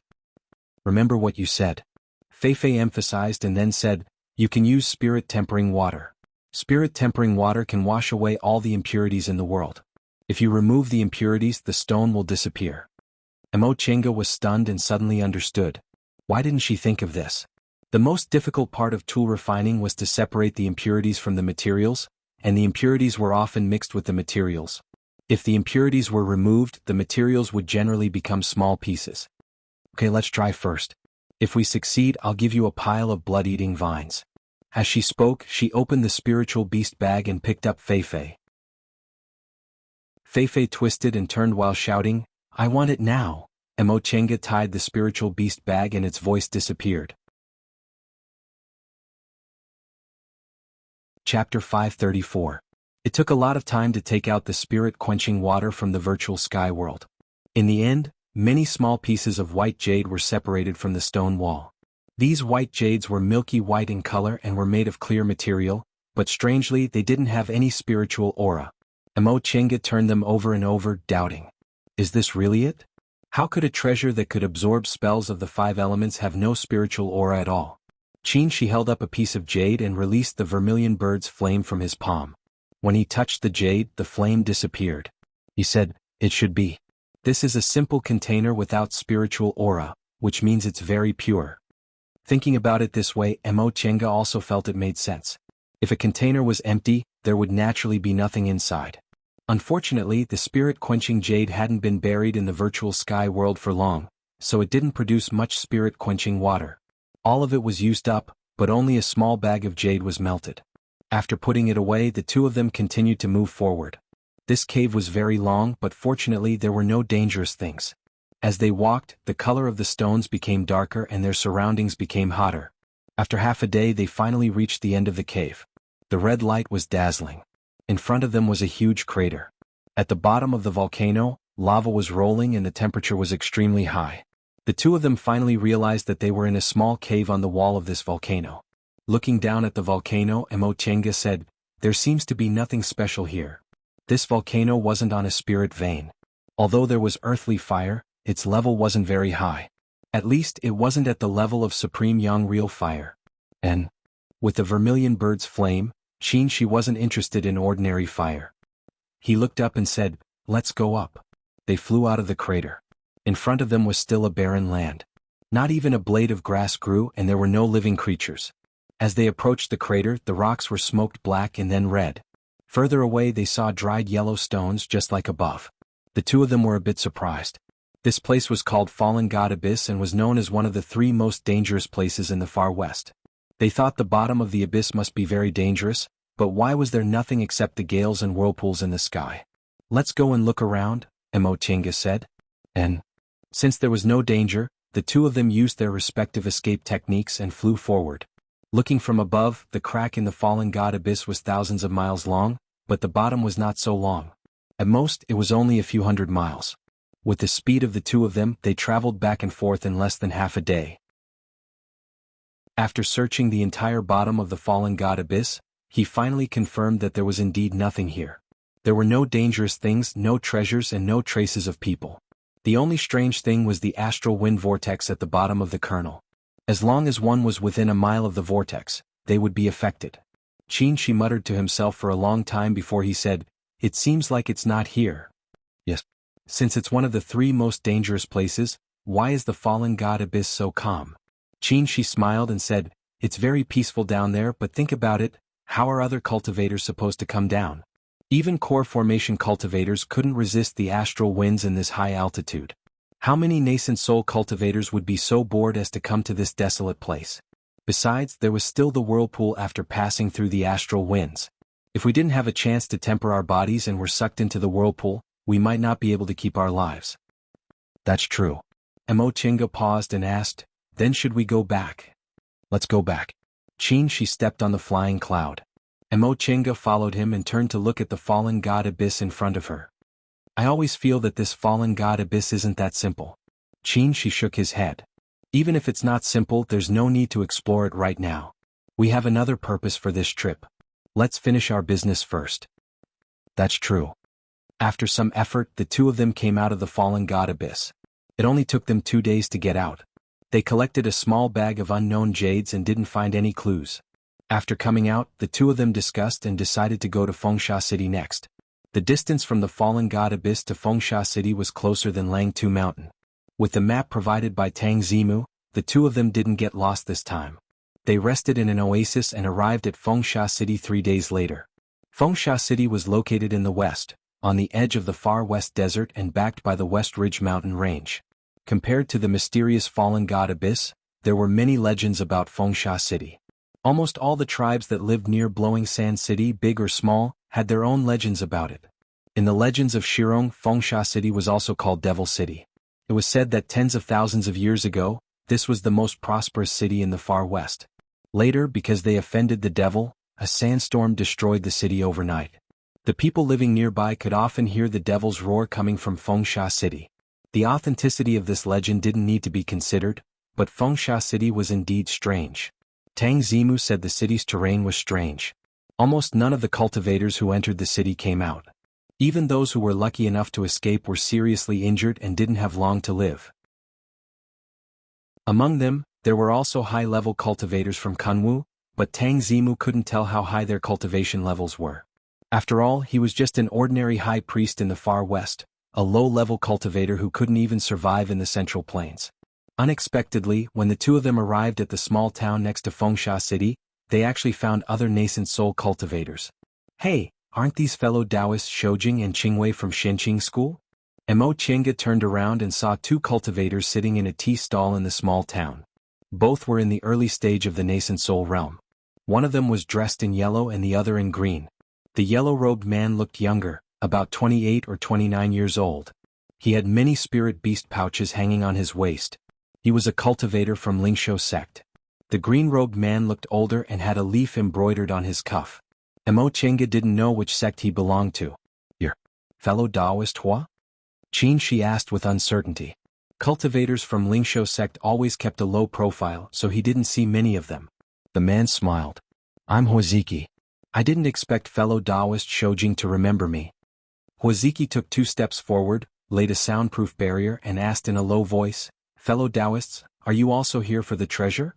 Treasure? Mo Chenga looked at Qin Shi with doubt. Qin Shi paused and asked, Where did fellow Taoist Hua get this information? Huaziki said in surprise, Where else but the Immortal Alliance? Now that all the big cultivation groups are under the jurisdiction of the Immortal Alliance and the war is imminent, the Immortal Alliance sent me and fellow Taoist Zong to investigate the situation. He seemed to remember something and stared at them vigilantly. Fellow Taoist Zong and I just left Kuanzhong City for half a month. The Immortal Alliance didn't send you here again, right? Seeing his expression, Qin Shi knew he misunderstood, so he said with a smile, Fellow Taoist Hua, to be honest, we don't know anything about the treasure. We came here to do something else, but we didn't expect to run into fellow Taoist Hua so coincidentally. Huaziki glanced at them then smiled. Is that so? Is the matter you're doing confidential? If you tell us, maybe we can help each other. Right, I forgot to introduce you too. This is fellow Taoist Zong Xizong from Changxing sect. Changxing sect was a medium-sized cultivation group near Kuanzhong City. It was neither too big nor too small, and its wood element cultivation technique was quite unique. It seemed that it only had one nascent soul cultivator, so it should be fellow Taoist Zong. Zong Xizong cupped his hands to salute the two of them, then said indifferently, Greetings, fellow Taoists. Mo Chenga and Qin Shi returned the salute. Fellow Taoists, let's sit down and talk. Qin Shi looked around then nodded. Mo Chenga spread her divine sense but didn't find anything unusual in this small town. There were only some ordinary Shirong people and a few low-level cultivators, so she let down her guard. The 4 of them sat down in the tea house. Huaziki laid a soundproof barrier again then asked again, May I know why fellow Taoists are here? The far west is so desolate, but we're really fated to meet here. Huaziki had a smile on his face, but the vigilance in his eyes didn't fade. Mo Chenga thought this person was really cautious. No wonder the Immortal Alliance sent him here. Qin Shi smiled and said, The 2 of us, husband and wife, came to the far west on master's order to do something. Years ago, my master once had a fated chance and agreed to a senior's request to find the remains of his first wife. Not long ago, Shenqing School Steward's Hall found some clues. Coincidentally, my master had to oversee the sect and couldn't leave, so he asked us to come on his behalf. What he said was half true and half false. They absolutely couldn't tell him that Mo Chenga was placed under a restriction, but if they didn't make it clear, this fellow Taoist Hua might become suspicious of them. They didn't want to complicate matters, so it was best to dispel Huaziki's suspicions. That way things would be easier. Maybe they could really help each other. Oh, so it's about fellow Taoist Jingha. The doubts in Huaziki's eyes disappeared a little. He said, That's really a coincidence. The far west is desolate. Not to mention nascent soul cultivators, even core formation cultivators aren't willing to come here. Unexpectedly, the 2 of you also came at this time. That's right. Qin Shi said faintly, We don't have all the clues. We only know that there are 3 great danger zones in the far west. That senior went missing in the far west, so it's most likely related to the 3 great danger zones. We can only find them one by one. We just went to the fallen god abyss a few days ago, but unfortunately we didn't find anything, so we came to Fengsha City. These things originally didn't need to be explained so clearly to other people. He said this deliberately for Huaziki to hear. Sure enough, Huaziki didn't ask any more questions. So, fellow Taoists don't know about the treasures? Zong Si, who was traveling with Huaziki, said. Qin Shi looked at him and calmly shook his head. I really don't know. Seeing that he didn't look like he was pretending, Zong Si relaxed a little and glanced at Huaziki. Huaziki paused for a moment then said with a smile, This matter isn't a secret in Kuanzhong City. Presumably you too can get the news now that you've returned to your sect. Is that so? Qin Shi looked a little curious. He said, if fellow Taoists don't mind, we'd like to hear it. Waziki smiled and winked mischievously. It's not a problem to hear it, but fellow Taoists have to help after you hear it. Chapter 535. Mo Chenga wasn't familiar with the nascent soul cultivators in the celestial pole. It hadn't been long since she advanced to the nascent soul realm, so she hadn't established any connections. Out of consideration for Shenqing school, the nascent soul cultivators from various cultivation groups treated her politely. However, as nascent soul cultivators, they inevitably had a bit of arrogance and always kept a distance from each other. However, this fellow Taoist Hua from Spirit Beast sect was talkative and humorous. Qin Shi smiled and said, Shenqing school is also a member of the Immortal Alliance, so it's only right for us to help. Waziki blinked and smiled. That's good, that's good. This matter has something to do with Shenqing school. Waziki slowly explained the matter. Not long ago your group's brother Xianin Tiandao sect's fellow Taoist Lu, and Biyun sect's fellow Taoist Qinglan went deep into the demonic beast forest. They killed a beast cultivator and obtained something from him. The three of them returned to Kuanzhong City and handed it over. After the Doyens studied it, they found it was an ancient item. It seemed to be a map of a large ancient sect storehouse. Storehouse map. Qin Shi was surprised. Mo Chenga was also attracted. They had been to the storehouse of the Ice Palace and knew how grand the storehouses of the so-called big ancient sects were. If they could really find the storehouse of a big ancient sect, it would be great news for the current immortal allies. They would need to consume resources to fight against demonic cultivators and demonic cultivators. Mo Chenga became suspicious.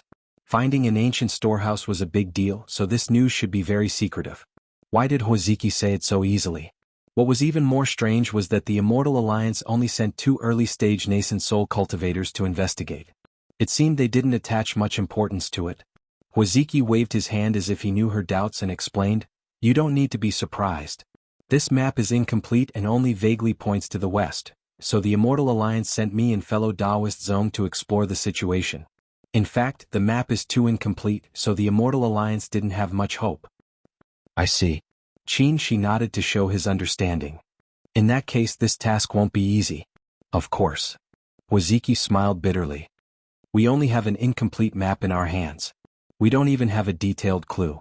According to the markings on the map, the storehouse was probably in the far west, but the far west was so vast, where could they find it? We entered the desert, but we didn't find anything. So we came to Sandstorm City to try our luck. Mo Chenga turned to look at Fengsha City, which wasn't too far away. She asked, could it be that in the distant past era there was a big spirit vein in the far west? Otherwise, why would this ancient sect build their storehouse here? The sect's treasury was extremely important to the sect. Apart from having more high-grade cultivators and disciples than smaller sects, the main reason why a large sect was because of its vast accumulation of resources. Large sects had tens of thousands of years of accumulation and were rich in resources. If needed, they could raise a large number of outstanding disciples in a short period of time. In times of danger they could erupt with great strength. This was the so-called foundation of large sections. So, the sect's storehouse was built in the sect's base, and it was covered in layers of restrictions and heavily guarded. If one wasn't a core disciple of the sect, it would be difficult to even catch a glimpse of it.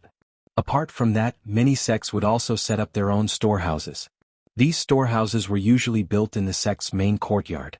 For example, Zhengfa sect was located in the far north, but it also had a sizable branch in Kunwu that also had a storehouse. Places with courtyards were bound to have spirit veins. Waziki shook his head. We're also very unfamiliar with the far west. However, after going around for a while, it doesn't seem like there's a big spirit vein in the far west. Mo Chenga and Qin Shi looked at each other and Qin Shi said, since there's no spirit vein, how could there be a storehouse? Waziki said, to tell you the truth, in the ancient records of the celestial pole, there's never been any record of any large cultivation group in the far west. Several Doyens think this storehouse is probably the secret treasure hiding place of a large ancient sect. Oh. The two of them understood. The so-called secret treasure trove was, in fact, a well-hidden warehouse. Many large cultivation groups had this kind of secret storehouse, but no one knew where it was except for the people in charge. The affairs of the world were unpredictable. Even a large cultivation group might face a calamity. Once they encountered such a crisis, the function of the secret storehouse would become obvious. They could use the materials in the secret storehouse to find an opportunity to rise again. Even if they couldn't restore their former glory, they wouldn't destroy their orthodoxy. This kind of secret storehouse was usually very rich, second only to the sect's main storehouse. Moreover, the location didn't matter whether there was a spirit vein or not, the more remote the better. That being the case, the Far West was indeed a good place. The conditions were bad and there were few people here. If they didn't use the secret storehouse, no one would know about it. More importantly for them, the secret storehouse of a large ancient sect was more meaningful than the main storehouse. Because the main storehouse was located inside the sect, it was backed by a spirit vein. No matter how long it had been, the power of the restrictions would still exist. It would be very troublesome to break it, and sometimes it would be impossible to break it. As for the secret storehouse, it was usually located in a desolate place. Without a spirit vein, the restrictions and formations would slowly lose their power over a long period of time. If they found it, they could take out all the treasures in the storehouse. So, fellow Taoists are going to Fengsha City? Jinshi asked. Isn't that right? Waziki shook his head and sighed. We analyzed the situation. We can't just bury the treasures in the desert, right? So our target is the edge of the desert. Fengsha City is one of the 3 most dangerous places in the Far West. It's a good place to hide treasures. Then he looked at Qin Shi and Mo Tiange. What about fellow Taoists? Do you also want to go to Fengsha City? Qin Shi nodded. Yes, we came for Fengsha City. Apart from the 3 most dangerous places, is there any other place in the Far West where nascent soul cultivators can't return? What a coincidence. Huaziki smiled. Since we have the same goal, are you willing to go with us? Qin Shi glanced at Mo Tiange and said with a smile, since fellow Taoist who invited us, why not? After reaching an agreement with Huazong and Mo Tiange, the 4 of them arranged a time and went their separate ways. Huazong and Mo Tiange went to the surrounding small tribes to inquire about the situation in Fengsha City. Mo Tiange and Qin Shi temporarily settled in the small town. Senior Martial Brother, Mo Tiange said worriedly after setting up a soundproof barrier, how trustworthy do you think fellow Taoist Hua's words are? Qin Shi didn't answer but asked, do you think his words aren't trustworthy? Mo Tiange pondered and said, I don't know this fellow Taoist Hua, so I don't know what kind of person he is. However, discovering the treasure hiding place of a great ancient sect is a big deal. How could he casually disclose the mission? He said the Immortal Alliance doesn't have much hope for this, but this reason seems a bit far-fetched. Even if there was no definite information about a secret storehouse, it couldn't be casually publicized. Although the Immortal Alliance was established in the Celestial Pole now, there were still competitors among the cultivation groups. Moreover, among the people who discovered the treasure map, there were people from Shenqing School. Did he not consider that they came here secretly to investigate the location of the treasure? What you said makes sense. Qin Shi didn't object, but his next sentence was, but I think he's just a little petty. Qin Shi said, Senior Martial Brother Xinjiang's name in the Council of Elders isn't a secret to Shenqing School. Regardless of whether we came here for this matter or not, it's not strange for him to be frank about this mission. First, it's easy for us to find out, so there's no need for him to hide it. Second, I'm afraid he's deliberately flattering us. Mo Tiange was puzzled. Why would he flatter us? In terms of identity, he's the Grand Supreme Elder of Spirit Beast Sect, one of the 7 great cultivation groups, so he's not inferior to us. In terms of cultivation level, he's only one small realm higher than you, so it's not worth flattering us, right? It's not because of this. Qin Shi shook his head. In my opinion, not only are his words not trustworthy, but they're also quite exaggerated. Huh? Mo Tiange was even more confused. Then why did you say he's just a little petty? Qin Shi smiled and said, how can the Far West be so big? Why did they come to Sandstorm City so coincidentally? It's not easy to bury treasures in the desert, but Westridge Mountain Range is very long. Sandstorm City is a dangerous place, so shouldn't it be the last place to investigate? You're saying they're sure the secret storehouse is in Sandstorm City? Even if they're not sure, they should have some pretty solid clues. Qin Shi stared at her meaningfully. Do you understand now? Mo Tiange thought about it and understood what he meant. I understand. We just happened to come to Sandstorm City at this time, so this secret storehouse is very likely to be discovered by us. That being the case, why don't we join them? With treasures in front of us, everyone has to be a little petty. Correct. Qin Shi showed a faint smile. He invited us to go with him and didn't conceal his mission at all. He wants to borrow our strength, but he also agreed to share a piece of the pie with us. Emo Chenga shook her head. The thoughts of these nascent soul cultivators were really complicated. On the surface, Huaziki seemed straightforward, humorous and straightforward, but she didn't expect there were so many layers of meaning in his few short sentences. Then what do you think, Senior Marshal Brother? Since I agreed, I'll naturally accept his proposal, she said lightly. This secret storehouse belongs to the Immortal Alliance even if we find it. If we can take advantage of it, why shouldn't we? All right. After a pause, she suddenly laughed. She raised his eyebrows and asked, What are you laughing at? Emo Chenga stopped laughing and asked, Do you remember when we left Yunwu's sect, you took me back once? Of course I remember. She sighed with emotion. At that time you were still a little girl. In the blink of an eye, it's been more than 100 years. Yes. Emo Chenga sighed but soon smiled. At that time I wasn't familiar with you. I only felt you were cold, steady, and had the air of a gentleman.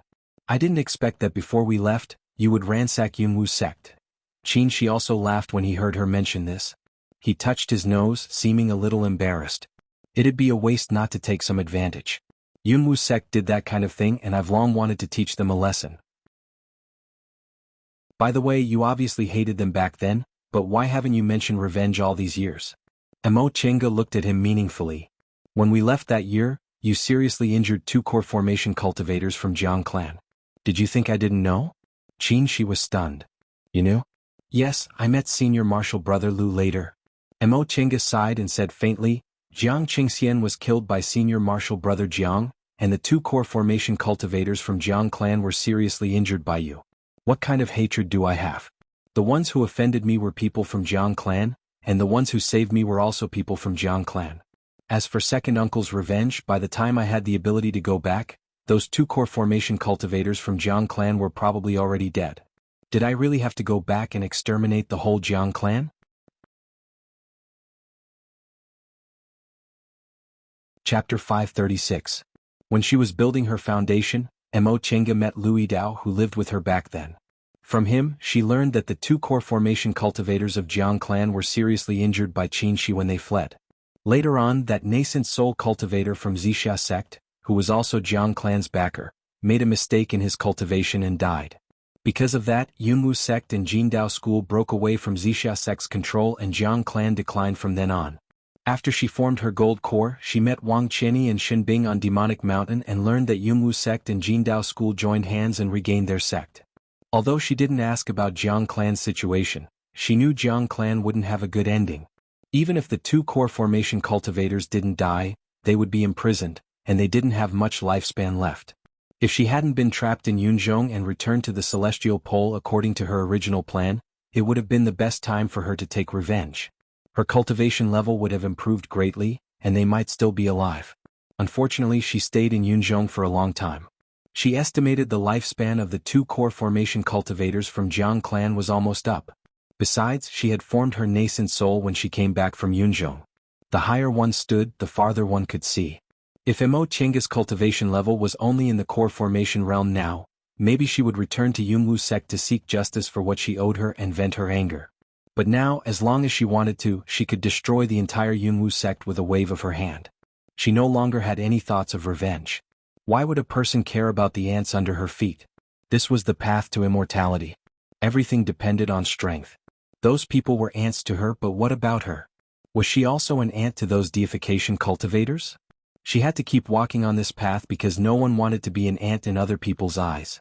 Isn't it too rash to follow them into Fengsha City like this? Emo Chenga asked in a low voice under the moonlight. During the day, she made an agreement with Huazong that they would enter Fengsha City together tomorrow. However, Emo Chenga felt a bit uneasy. Although all the cultivation groups in the Celestial Pole merged into the Immortal Alliance, they didn't have any friendship with Huazong and Huazong. Fengsha City was one of the 3 most dangerous places in the far west. It wasn't good to have untrustworthy companions. She said, we happened to bump into them. We wanted to enter Sandstorm City, but we couldn't avoid them. Besides, I have a slight understanding of these 2 people. They aren't good at fighting. If we combine our strength, it won't be difficult to defeat them. In fact, he was confident that even if he were to face the combined forces of Huazong and Huazong, he would still be able to easily defeat them.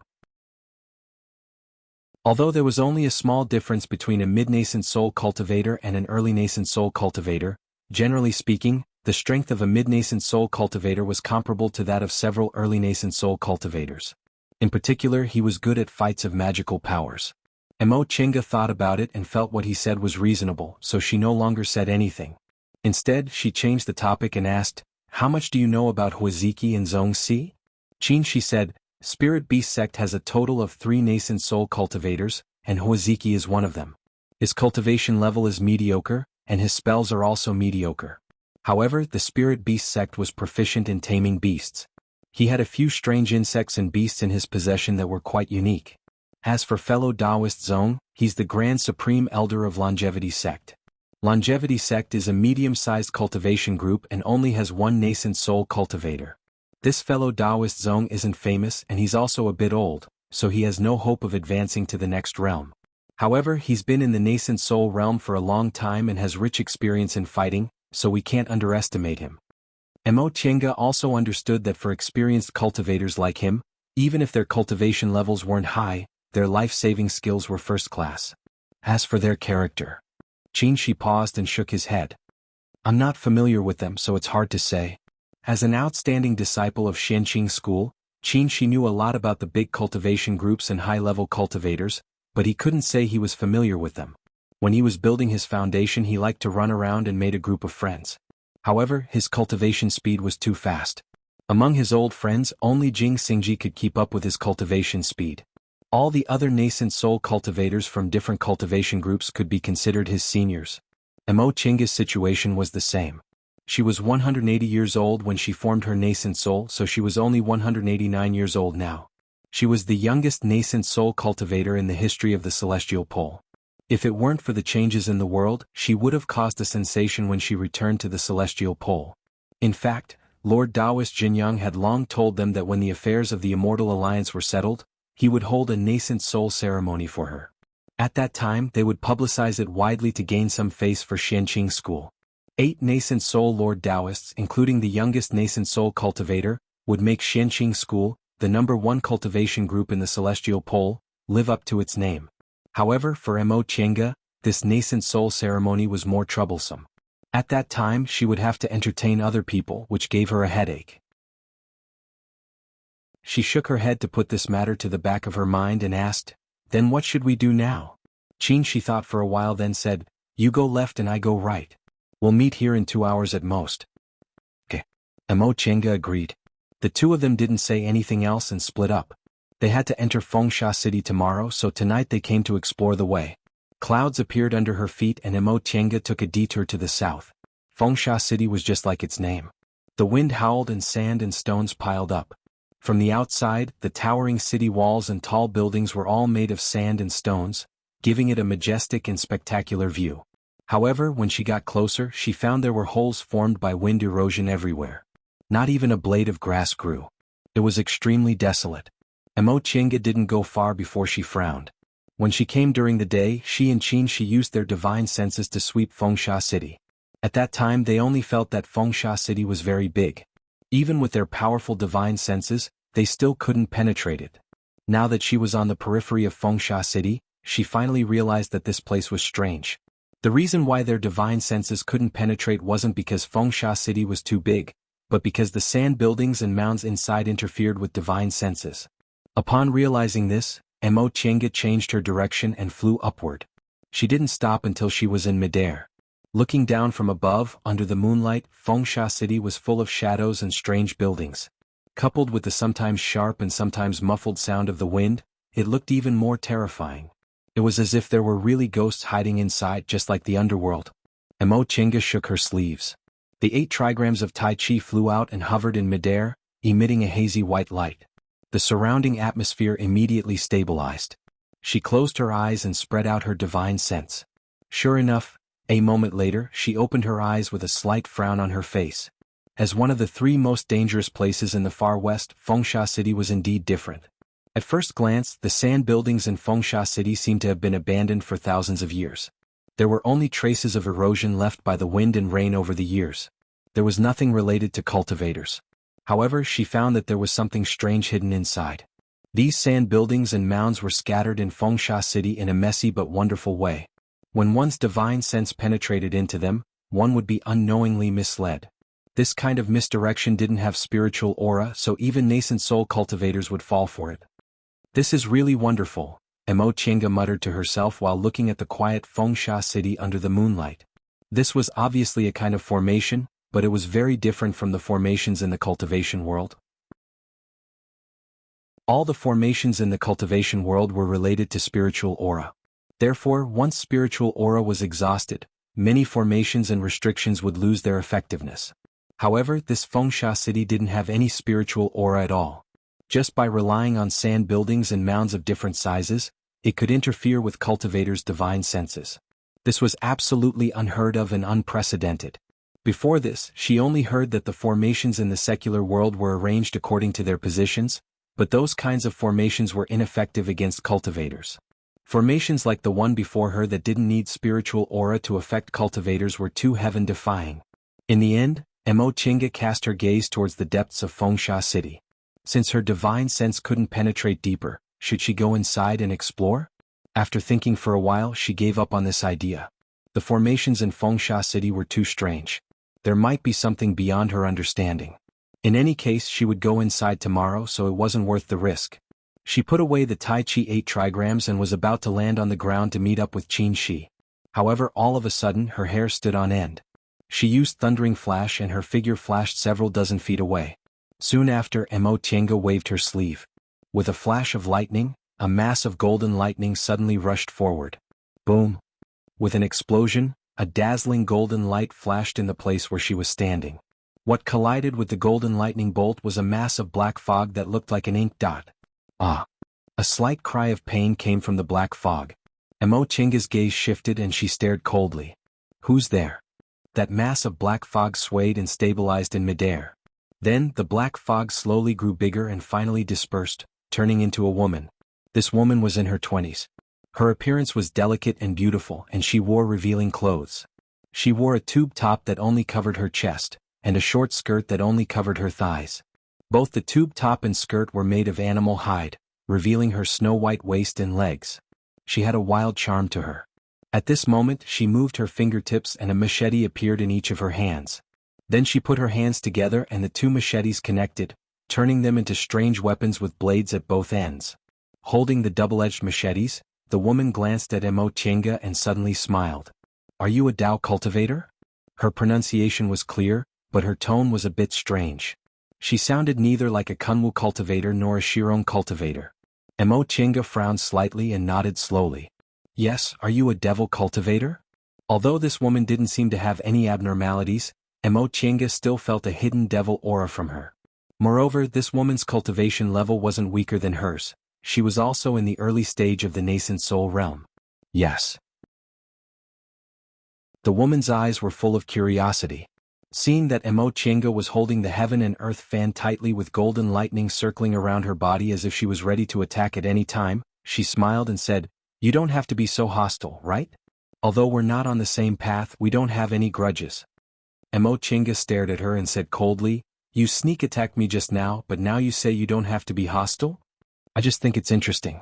The woman raised her hands and the two blades of the machetes in her hands spun. Under the moonlight, the cold light reflected on her face, making it bright and dark. She said, "This is the first time I've met a high-level Dao cultivator and you're a woman. I heard from others that high-level female cultivators are rare among Dao cultivators. Even if there are, they're usually relatively weak, so I couldn't help but test you."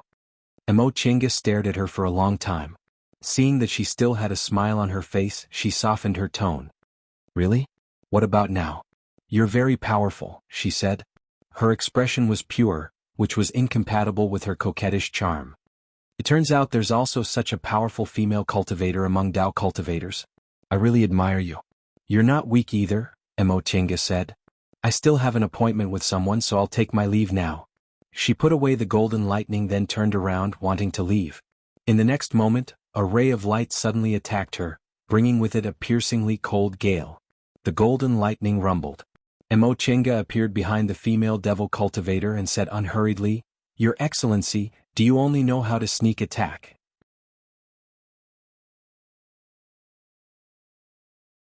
Chapter 537. Hearing Mo Chenga's voice, the female devil cultivator was shocked. She was about to retreat, but she found that the double-edged scimitar she hadn't had time to withdraw was sinking. The lightning on the blade intertwined as if it was stuck and couldn't be withdrawn. She stared at Mo Chenga in horror. Aren't you just a Tao cultivator in the early stage of the nascent soul realm? She couldn't be blamed for being so surprised. The cultivation path of devil cultivators was based on safety. They were greedy for strength, so devil cultivators were usually stronger than Tao cultivators. If she didn't lie before, this was the first time she met a high-level Tao cultivator. It was no wonder she underestimated Mo Chenga's strength. Mo Chenga stared at her coldly. In your eyes, Tao cultivators are at the mercy of others? Right after she finished speaking, the lightning on the double-edged scimitar crackled and attacked the divine sense on the scimitar. The female devil cultivator turned pale with fright. She made a seal with her hands, condensed devil aura, and tried to withdraw the scimitar. This double-edged scimitar was her natal magic weapon, which contained the devil aura essence she refined for hundreds of years. If it was destroyed, her strength would be greatly reduced. Unexpectedly, Mo Chenga didn't intend to compete with her. Instead, she waved the heaven and earth fan and withdrew the golden lightning on the scimitar. When the female devil cultivator reacted, Mo Chenga had turned into a flight light and disappeared into the sky. The female devil cultivator withdrew the scimitar and stared blankly at the place where Mo Chenga disappeared. What are you doing? A deep male voice rang out. A cloud of dark blue smoke gathered in front of her and turned into a tall man with pale blue skin. This man was definitely not a normal human. There was a protrusion on his forehead that looked like a beast's horn, and his hands hidden under his sleeves shone with silver light. The color of his hair and eyes was the same as his skin color, a kind of azure blue that was close to black. This made his cold face look exceptionally handsome. This man was obviously in the early stage of the nascent soul realm, but the female devil cultivator hurriedly bowed to him. Young master. The man just stared at her coldly and didn't speak for a long time. The female devil cultivator's expression gradually became nervous. In the end she couldn't help but say, Young master, a Tao cultivator appeared here. I wanted to kill him first, but I didn't expect you to underestimate his strength. The man glanced at her. He did not deliberately display his might, but every word that came out of his mouth was like a solid block of ice, hard and cold. The female demonic cultivator lowered her head and said in a terrified tone, I was wrong. Please punish me, young master. The man glanced at her coldly. I'm not your master. Why do you have to do this? Hearing this, the female demonic cultivator slowly put away the fear on her face and fell silent. As a nascent soul cultivator, she definitely wasn't willing to refer to herself as a servant to a cultivator of the same level. However, she also knew that although the man in front of her was a cultivator of the same level as her, he had enough methods to make her wish for death. Tell me what happened. The female demonic cultivator raised her head and reported, I was just about to go in and take a look, but I found a Tao cultivator here and it was a nascent soul cultivator, so I decided to deal with it. So you're saying that you don't know this person's background? There wasn't much time, so I didn't pursue this matter. The female devil cultivator hesitated for a moment, then said, However, from the clothes on this female cultivator, she should be a disciple of a large sect. A nascent soul cultivator most likely belongs to a sect.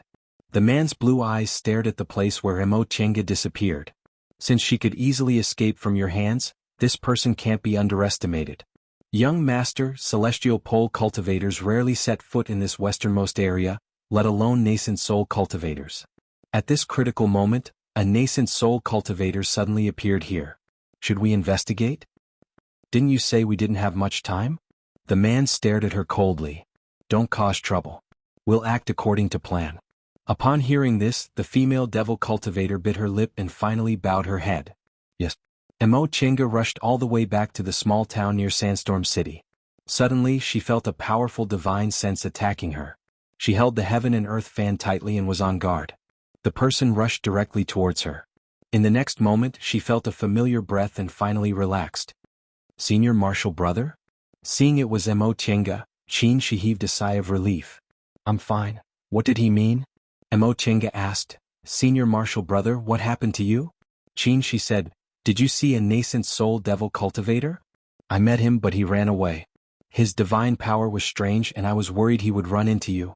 Mo Chenga hesitated for a moment. I did run into a nascent soul devil cultivator, but her strength was average. I forced her to retreat after a sneak attack. She was stunned. Average strength?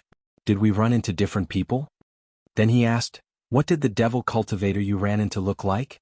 It was a woman in the early stage of the nascent soul realm. A woman? She was surprised. I ran into a male cultivator in the early stage of the nascent soul realm. He had a strange appearance and blue skin. So, two devil cultivators appeared at the same time? The two of them looked at each other. They both felt this matter wasn't simple. Huazong and Mo Tiange were here for the secret storehouse that might exist in Sandstorm City, but what about these two devil cultivators? Was there some secret in Sandstorm City they didn't know? The two of them thought about it. After a while, Mo Tiange said, aside from Sandstorm City, I can't think of any other reason why they came. She nodded slowly. The far west is desolate. There's nothing worth a nascent soul cultivator's attention within a radius of several hundred miles. These two people must have come for Sandstorm City. If that's the case, wouldn't they have a conflict with us?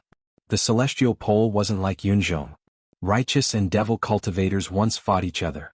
Until now, the devil path had been refused entry to Kunwo from the north of Demonic Mountain. Devil path cultivators had a deep-rooted hatred for righteous path cultivators, especially Dao cultivators. She said, we have to enter Sandstorm City. Let's talk about it when we run into them. Right after he said that, they suddenly felt two auras. The two of them turned around. It was Huazong and Mo Tiange. Fellow Taoists. Huaziki saluted them with a solemn expression. Have you sensed the presence of other cultivators? Mo Tiange was surprised. The female devil cultivator who sneak attacked her wasn't very strong, but her breath-concealing technique was extraordinary. If she hadn't practiced the soul-refining art successfully, her sneak attack might have really succeeded. The one Qin she encountered could easily escape from him, so her escaping technique was obviously extraordinary. Huaziki and Zhongxi's cultivation levels weren't outstanding, and their strength wasn't top-notch either, but they could actually sense their presence? To tell you the truth, Qin, she said, we encountered two devil cultivators just now. Devil cultivators? Huaziki was very surprised. How could there be devil cultivators in the far west? Are you sure they're devil cultivators and not Kunwu cultivators who practice devil path cultivation techniques? Huaziki asked this because there were many cultivators in Kunwu who practiced devil path cultivation techniques. They weren't real devil cultivators. They just coveted the special effects of certain devil path cultivation techniques. Among them, the most famous one was the head Grand Supreme Elder of Tiandao sect, Lu Dingyuan. Qin, she said, there are only so many nascent soul cultivators in the celestial pole. I've never heard of these two people. In that case, it's very likely that these two people are diabolism cultivators from the north of Demonic Mountain. Huaziki frowned. Now that the Immortal Alliance was hostile to the diabolism, was there something strange about two diabolism cultivators coming here? Mo Tiange asked, fellow Taoists, since you sensed the presence of other cultivators, couldn't you sense they were devil cultivators? Huaziki smiled shyly and said, to be honest, the presence of other cultivators here wasn't sensed by fellow Taoist Zong or me. It was my spiritual beast. As he spoke, he lightly patted the spiritual beast bag on his waist. A palm-sized butterfly flew out and landed on his shoulder. Huaziki said, although this spirit-seeking butterfly is a 7th-rank spiritual beast, it has almost no fighting power. It's only very sensitive to spiritual aura. It can sense even the slightest spiritual aura fluctuation. I see. If they hadn't run into each other, she wouldn't have found any traces of those two devil cultivators, but this spirit-seeking butterfly sensed them. Sure enough, the spiritual beasts of Spiritual Beast sect were extraordinary. If they were used properly, their strength would be greatly improved. Fellow Taoists, what's going on with you running into devil cultivators? Do you know their origins and why they came here? Huaziki was a bit nervous. Among nascent soul cultivators, his and Zhongxi's strength was only average. They originally thought this errand wouldn't be dangerous and would be a good opportunity for them. Unexpectedly, after coming to Fengsha City, not only did they run into Qin Shi and Zhongxi, but they also found traces of devil cultivators. If there was another conflict, it would be good enough if he and Zhongxi could escape unscathed. Qin Shi shook his head. Just now we ran into two devil cultivators, one male and one female. Both of them were in the early stage of the nascent soul realm. The male cultivator had a strange appearance, mysterious divine powers and extraordinary strength. The female cultivator didn't seem to have anything special about her for now. As for what they came here for, we don't know. With fellow Taoist Shojing's skills, it should be easy for you to deal with them, right? Huaziki asked with a hopeful expression. Although Qin Shojing was a junior, his cultivation level and divine powers were much higher than the two of them. It was said that his fire divine powers were superb, and his methods were far superior to cultivators in the same realm. With his cultivation level in the middle stage of the nascent soul realm, it shouldn't be difficult for him to deal with two devil cultivators in the early stage of the nascent soul realm, right? Qin Shi paused for a moment before answering. That male cultivator's escaping technique is strange. It won't be easy to kill him, but it shouldn't be a problem for me to protect myself. Upon hearing this, Huaziki relaxed and said with a smile, fellow Taoist Shojing, you're too modest. I heard you could escape from Master Song Feng when you were in the core formation realm. Presumably, with your current divine powers, two early-stage cultivators shouldn't be a problem for you. Master Song Feng was powerful, cruel, and bloodthirsty. It wouldn't be an exaggeration to say that he was the #1 bully in the celestial pole. People in Kunwu were afraid of him when they heard that Qin Shi once escaped from his pursuit. This news became more and more outrageous, especially after Qin Shi advanced to the nascent soul realm. In order to set off his genius, the news became more and more exaggerated. In fact, Qin Shi was able to escape from Master Song Feng's pursuit because Lord Taoist Jinyang and Lord Taoist Jinghe came to his rescue in time. With their protection, Master Song Feng could only retreat. Otherwise, even 10 Qin Shi wouldn't be enough to kill him. Qin Shi said, fellow Taoist Hua, you think too highly of me. I was just lucky. He didn't explain too much. In the cultivation world, modesty wasn't a virtue. Huaziki asked, where are they now? Did you guys fight? We just met face to face, then they ran away, Qin Shi said. We don't know where they went after that. Oh. Huaziki and Zhongxi looked at each other, then asked. Two devil cultivators suddenly appeared. What do you think? Qin Shi smiled and said, my wife and I came here on Master's order to look for someone. If it's unrelated, it's fine. If there's any conflict, it won't be too late to take action. Upon hearing what Qin Shi said, Huaziki nodded in agreement. What fellow Taoist Shojing said makes sense. Tomorrow we'll go to Fengsha City as planned. Qin Shi smiled. All right, see you tomorrow. Chapter 538. In the morning, the desert was extremely cold. The sun that had just risen from the horizon didn't add any warmth to the air. In the cold wind, Mo Chinga's group of 4 stood above Sandstorm City and looked down. Fellow Taoist Hua, are we going in now? Qin Shi asked. Huaziki and the others arrived earlier than them, so they knew more than them. Huaziki said, let's wait for a while. Then he untied the spiritual beast bag on his waist and released a 5th-rank spiritual monkey. The monkey's fur was shiny, its eyes were red, and its wild nature was hard to tame. As soon as it came out of the bag, it bared its teeth at Mo Chinga, who was closest to it. This red-eyed monkey is very clever and suitable for exploring the way. Huaziki patted the monkey's head and shouted, go! Under the beast-taming art of Spirit Beast Sect, the monkey immediately became docile and obedient. It jumped down from the sky and hopped away, disappearing among the sand buildings and mounds. Mo Chinga couldn't help but glance at the row of spiritual beast bags hanging on Huaziki's waist. With the help of spiritual beasts, a cultivator's strength would be greatly improved.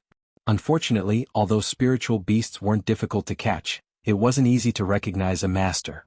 Before hatching, spiritual beasts could recognize a master by blood, but after hatching they could only establish a subordinate contract. Compared to a spiritual beast contract that recognized a master, a subordinate contract required one's divine sense to be much stronger than that of the spiritual beast. Because of that, even though Kunwu was close to the demonic beast forest, there weren't many cultivators who owned spiritual beasts. Even if they did, their cultivation level was 1 realm lower than theirs. However, the cultivators of Spirit Beast Sect were an exception. Every cultivator of Spirit Beast Sect had a spiritual beast that they had established a blood contract with. The so-called blood contract was much more complicated than simply recognizing a master by blood. It was similar to a natal magic weapon. The natal magic weapon contained the cultivator's blood essence, so the injury of the magic weapon was the injury of the master. The same was true for a blood contract. The spiritual beast and its master depended on each other for survival. After establishing a blood contract, the spiritual beast's strength would be greatly improved. It could also communicate with its master and could use secret techniques to cultivate together. Therefore, the natal spiritual beasts of spirit beast sect cultivators were in the same realm as themselves. Huaziki was a nascent soul cultivator, so his natal spiritual beast should be in the 8th rank. Aside from Yun Zhongyuan and Old Donkey Ma, Mo Qingge hadn't seen any 8th rank spiritual beasts, so she didn't know whether they were more powerful than demonic beasts. Seeing that his spirit-seeking butterfly and scarlet-eyed monkey were both very amazing, it was likely that his natal spirit beasts wouldn't be weak either. Speaking of which, the spirit beast sect's most famous spirit beast was the sect's founder's mount, the Qilin. However, many people believed that the so-called Qilin was a spiritual beast that possessed the blood of the Qilin. One should know that the Qilin was one of the 5 ancient spirits that had disappeared from the world a long time ago. Even if it still existed, it was not something that could be tamed by the cultivators of today.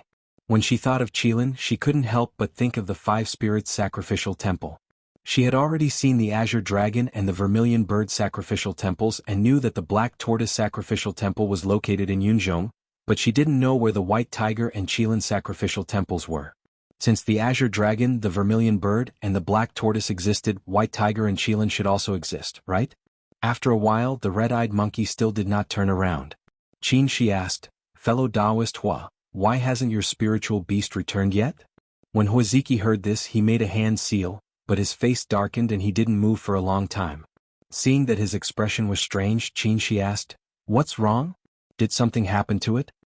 Huaziki said with a heavy tone, the red-eyed monkey's life isn't in danger, but I don't know why it hasn't come back. Moreover, the connection between us has become very weak.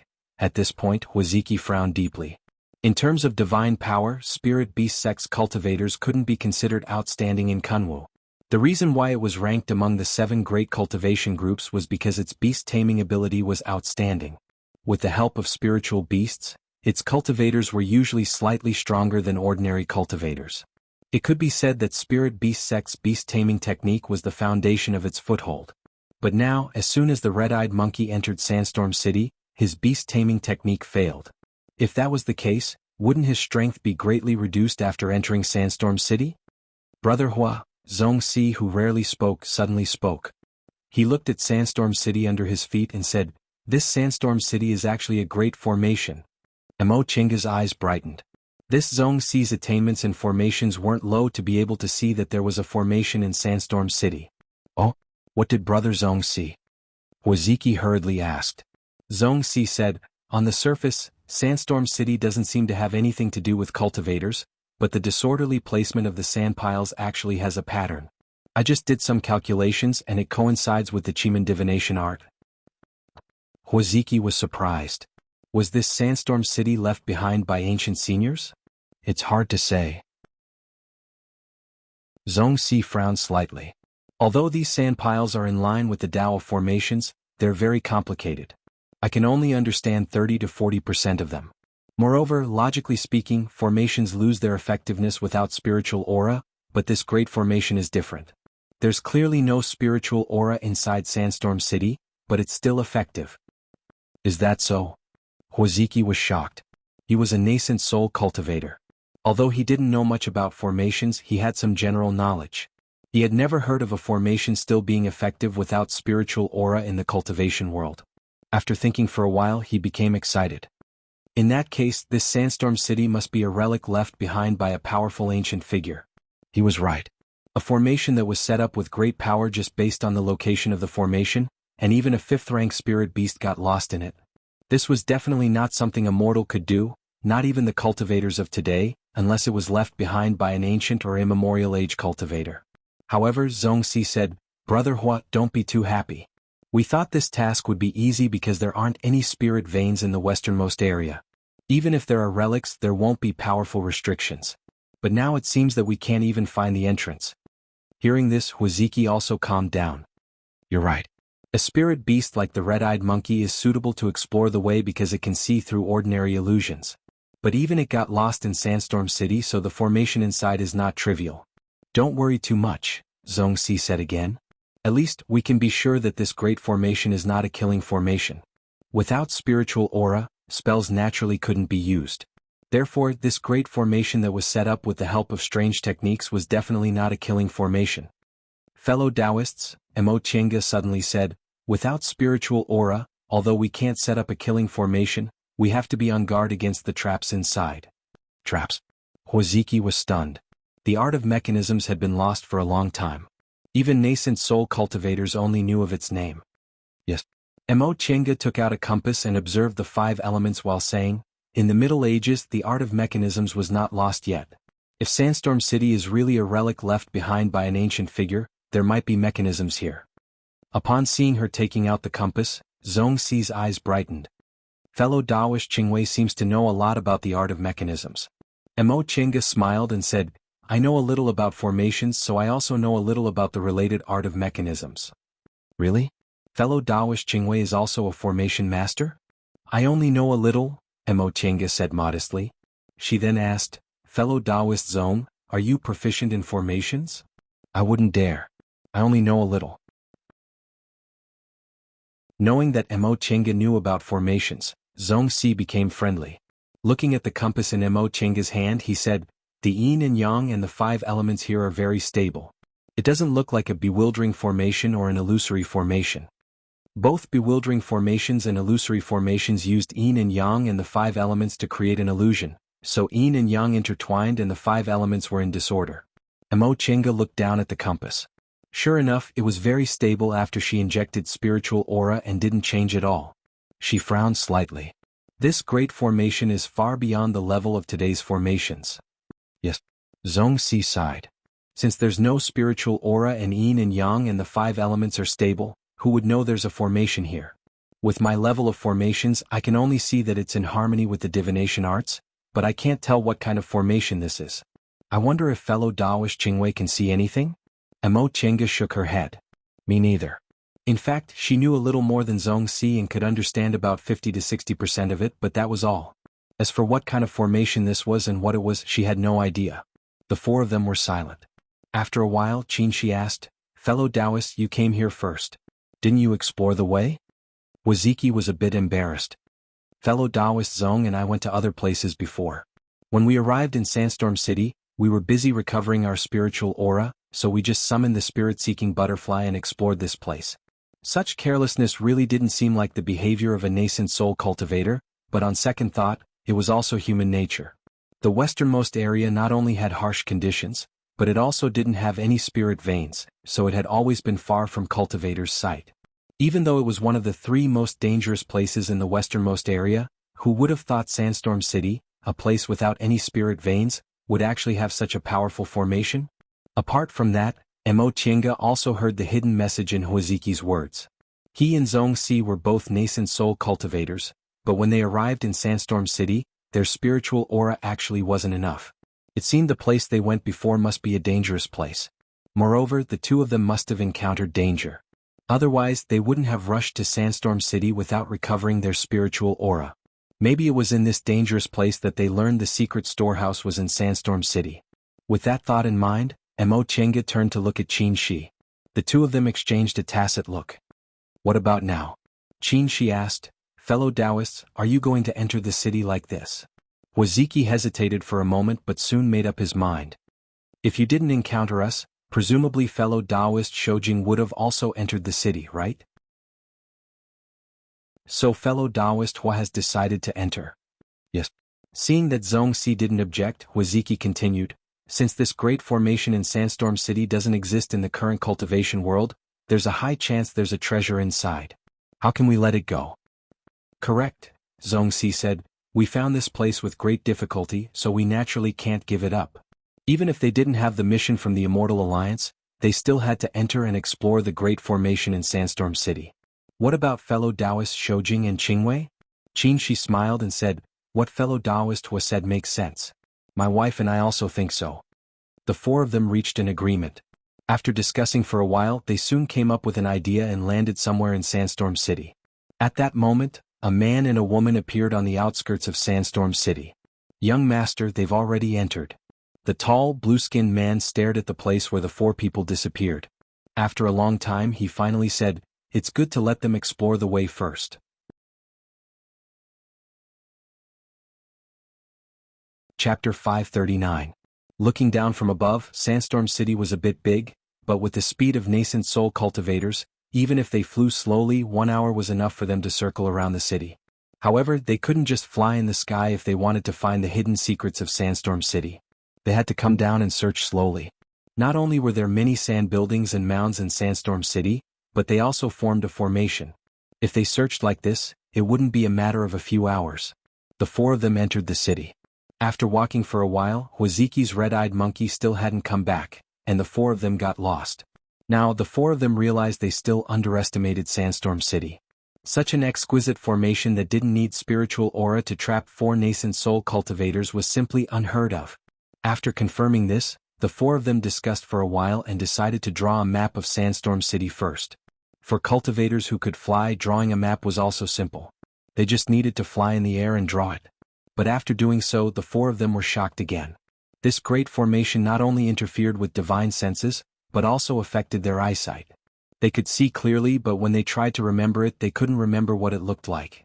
Now, the 4 of them realized Sandstorm City wasn't an ordinary distant past-era relic. If this place was really a treasure trove of a great ancient sect, that sect must be very powerful. Hua and Zong were very excited to come to this conclusion. Their cultivation levels were very ordinary. It had been hundreds of years since they advanced to the nascent soul realm, but they hadn't been able to advance further. If they could find some treasures here, it would be a great fated chance for them. Mo Chenga and Qin Shi, on the other hand, were worried. After what happened in the Sea of Returning Ruins, they felt that distant past relics weren't something to be trifled with. Not to mention the danger in the Vermilion Bird Sacrificial Temple, the deification refined corpse they accidentally released would have killed them on the spot if they were one step slower. However, they also understood that opportunities and dangers coexisted. If they didn't dare to take risks, they would miss their fated chance. Besides, they were here to find Xiao Xilan's remains. As a nascent soul cultivator, the place where Xiao Xilan died must be a dangerous place, so they were mentally prepared. If we can't draw a map, what should we do? Huaziki asked after calming down from his excitement. Qin Shi pondered for a while and said, "Then we'll take our time. Fellow Taoists, are you in a hurry?" Huaziki shook his head. When we handed in the task, we didn't specify a return date. However, Celestial Alliance is facing a huge battle and it isn't good for them to not return. Then does fellow Hua have any other methods? Huaziki and Zong Si looked at each other and finally nodded. Then we'll do as fellow Taoist Shoujing says. Although the current situation was tense, to be frank, even if the Immortal Alliance collapsed as nascent soul cultivators, where couldn't they go? It was good that the Celestial Alliance was there and they had many low-grade cultivators to serve them. However, in front of a huge opportunity to advance, it was insignificant. After a short pause, Huaziki continued, "Fellow Taoists, this Sandstorm City is so big that it would take too long to search step by step." Qin Shi remained calm and asked, "Then what does fellow Taoist Hua think?" "In my opinion, why don't we split up and look for him? If we find him, we'll inform him." Qin Shi glanced at Mo Tienga then nodded. "All right." Huaziki smiled. "Brother Zong and I will go south and you two will go north. What do you think?" "No problem." The 4 of them exchanged sound-transmitting jade talismans and split up to search. When Huaziki and Zong Si were far away, Mo Tienga asked, "Senior Marshal Brother, they did it on purpose, right?" Qin Shi smiled. "Why do you think so?" Mo Tienga said, "They have the map of the storehouse in their hands and they might have found specific information about the treasures, but we don't have anything. Since there's no danger here, why would they drag us along?" Qin Shi nodded. "What you said makes sense." Mo Tienga continued, "Besides, Senior Marshal Brother, you're in the middle stage, so it's not a problem for you to deal with a few early-stage cultivators. You're far stronger than them, so if you find the treasures, you should at least divide them equally, right? This might not be fair to them." "Right." Qin Shi nodded again. He and Huaziki only knew each other, but they weren't friends. They had all the information about the storehouse, so how could he be willing to share the treasures with them? He pulled them along because they came at the right time, and he wasn't sure if there was any danger, so he might as well bring them along to increase their strength. If there was really no danger, he didn't need to inform them. If their strength exceeded theirs, it wouldn't be too late to ask for their help. Huaziki's plan was very good, and the 2 of them had nothing to be angry about. They came here for Xiao Xilan's matter, so it was just a coincidence that they ran into them. "Then, Senior Marshal Brother, are you willing?" Once they realized there was no danger, they left us behind. Qin Shi chuckled and looked at her. "You're the one who's not willing, right?" "Of course." Mo Chenga said without hesitation, "It's fine if they don't know. They pulled us into their group, but now they don't want us to get involved. How could they let us off so easily? Of course not. She smiled. How could there be no danger here? When the time comes, they'll have to call us obediently. Right? Chenga also smiled. That senior Xiao was a member of Xuanji school. She was proficient in formations, but she also died here, so this place is definitely not simple. So let them be. Shi's smile was a bit cold as he stared at the place where Huaziki and Zong Chenga disappeared. When they hit a wall, they'll naturally inform us. Even if they don't have time to inform us, no matter how big this sandstorm city is, we'll be able to find the place of the accident as long as we spend some time. The so-called accident referred to the death of Huaziki and Zong Chenga. It would have been fine if they hadn't told them before, but they wanted to pull them into their group. Now that they saw there was no danger here, they wanted to get rid of them, which was a bit unkind. That being the case, why should they worry about their lives? Let's go. Let's take advantage of this time to walk around and see what's going on in Sandstorm City. He believed that Chenga's attainments and formations weren't inferior to Zong Xi's. She had learned a lot since she was a child. She also obtained Xuanji School of Formations, Yaoqing's notes, and Fu Yaozi's guidance. When it came to formations, there weren't many people in the Celestial Pole who were better than her. Whether it was finding Xiao Xilan's traces or cracking the secret storehouse, it would be much easier to figure out this great formation first. A few days passed quickly. Huaziki and Zong Xi stood under a mound, seemingly looking for something. Next to the mound was a sand pit. Brother Zong, are you sure this is the entrance to the storehouse? Zong Xi held a sheepskin scroll in his hand and compared it with the map. It should be. He pointed at the mounds around them. The sandstorm formation itself is a big formation, but the dozen or so mounds around it form a small formation. If the map we got is correct, the entrance to the storehouse is at the eye of this small formation, which is this spot. If Chenga and Shi were here, they would find that the sheepskin scroll in Zong Xi's hand wasn't the map they took from the beast cultivators. Their previous guess was correct. Huaziki and Zong Xi did obtain accurate information about this storehouse from somewhere else, so they planned to fish for some benefits from it. But there doesn't seem to be anything unusual here. Huaziki frowned and looked at the sand pit in front of him. He only knew a little about formations. He couldn't see through the formation Zong Xi said was here, and he had no idea where the eye of the formation was. Zong Xi looked pensive and sighed. I can only be sure that the eye of the formation is here, and the entrance should also be here. But I can't see how to enter it for the time being. Then he turned to Huaziki. Brother Hua, this sandstorm city isn't big. If we delay any longer, Qin Shoujing and the others will come looking for us. What should we do? So, it'll take a long time to solve this formation. Huaziki understood the meaning behind his words. Zong Xi frowned deeply. I don't know whether we can solve it or not. Is that so? Huaziki thought for a moment and said, You said Qingwei's attainments and formations are good. If we can't solve it, we can only call them over. If that's the case, won't we have to give up the leadership? Zong Xi was worried. Qin Shoujing is in the middle stage of the nascent soul realm. I heard he's very powerful. The two of us together might not be his match. At that time, won't they get all the good things? What if they're cruel and merciless and kill us for the treasures? What should we do? There's nothing we can do, Huaziki said. I know a little about Qin Shoujing's character. It's said that he wholeheartedly seeks the great Tao and isn't a bloodthirsty person. He's completely different from Qin Jinghe. If not, I wouldn't have invited them to go with us. If it really comes to that, we can let them choose the treasures first. Who told us to be weaker? All right. Zong Xi shook his head, lowered his head, and continued to study the entrance. At that moment, Huaziki suddenly felt a chill on his back. Without thinking, he pulled the spiritual beast bag and a golden-winged rock flew out. Oh, umph. A cold snort responded to him. Then a mass of black fog appeared out of thin air. The black fog dispersed, and a man and a woman appeared in front of them. The tall, blue-skinned man stared coldly at the two of them and raised his right hand. This hand didn't look like a human's hand at all. It was silvery white and flashed a cold light. It was actually a fake hand made of metal. At this moment, a dead butterfly lay in the palm of this fake hand. Huaziki was furious. Just now, his spirit-seeking butterfly sensed spiritual aura fluctuations. Then it lost track of them. It was actually killed by this man. He was a disciple of the spiritual beast sect, and his spiritual beasts were his companions. Seeing his spiritual beasts killed, he was instantly furious. A long black whip appeared in Huaziki's hand. The golden-winged rock let out a cry and stared fiercely at the two devil cultivators in front of it. Zhongxi also put away the sheepskin scroll. With a wave of her hand, 5 small flags with red, yellow, blue, green and gold colors appeared in front of her.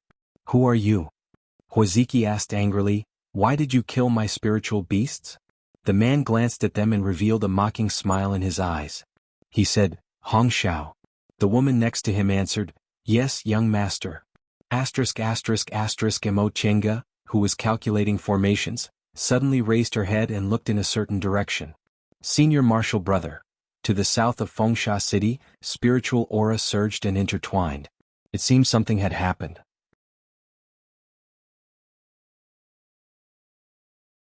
Chapter 540.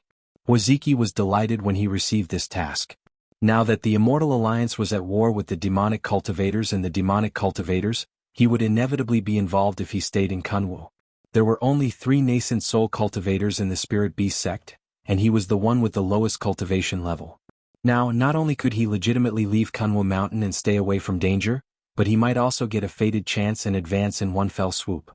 Coincidentally, Zhongxi, who carried out this task with him, had known him for several years and had a good relationship with him. On the surface, he and Zhongxi didn't seem to have anything in common. One was a nascent soul ancestor of a large sect with tens of thousands of years of history, the other was an elder of a small sect who barely advanced to the nascent soul realm and struggled to maintain his orthodoxy. One was young and had a bright future while the other was about to die. But in fact, Huaziki felt that their situations weren't too different. He was more than 700 years old, which was half of the lifespan of a nascent soul cultivator, but he was still stuck in the early stage of the nascent soul realm. He couldn't even cultivate to the peak of the early stage, let alone advance. It wasn't easy for cultivators of the Spirit Beast sect to help their natal spiritual beasts advance.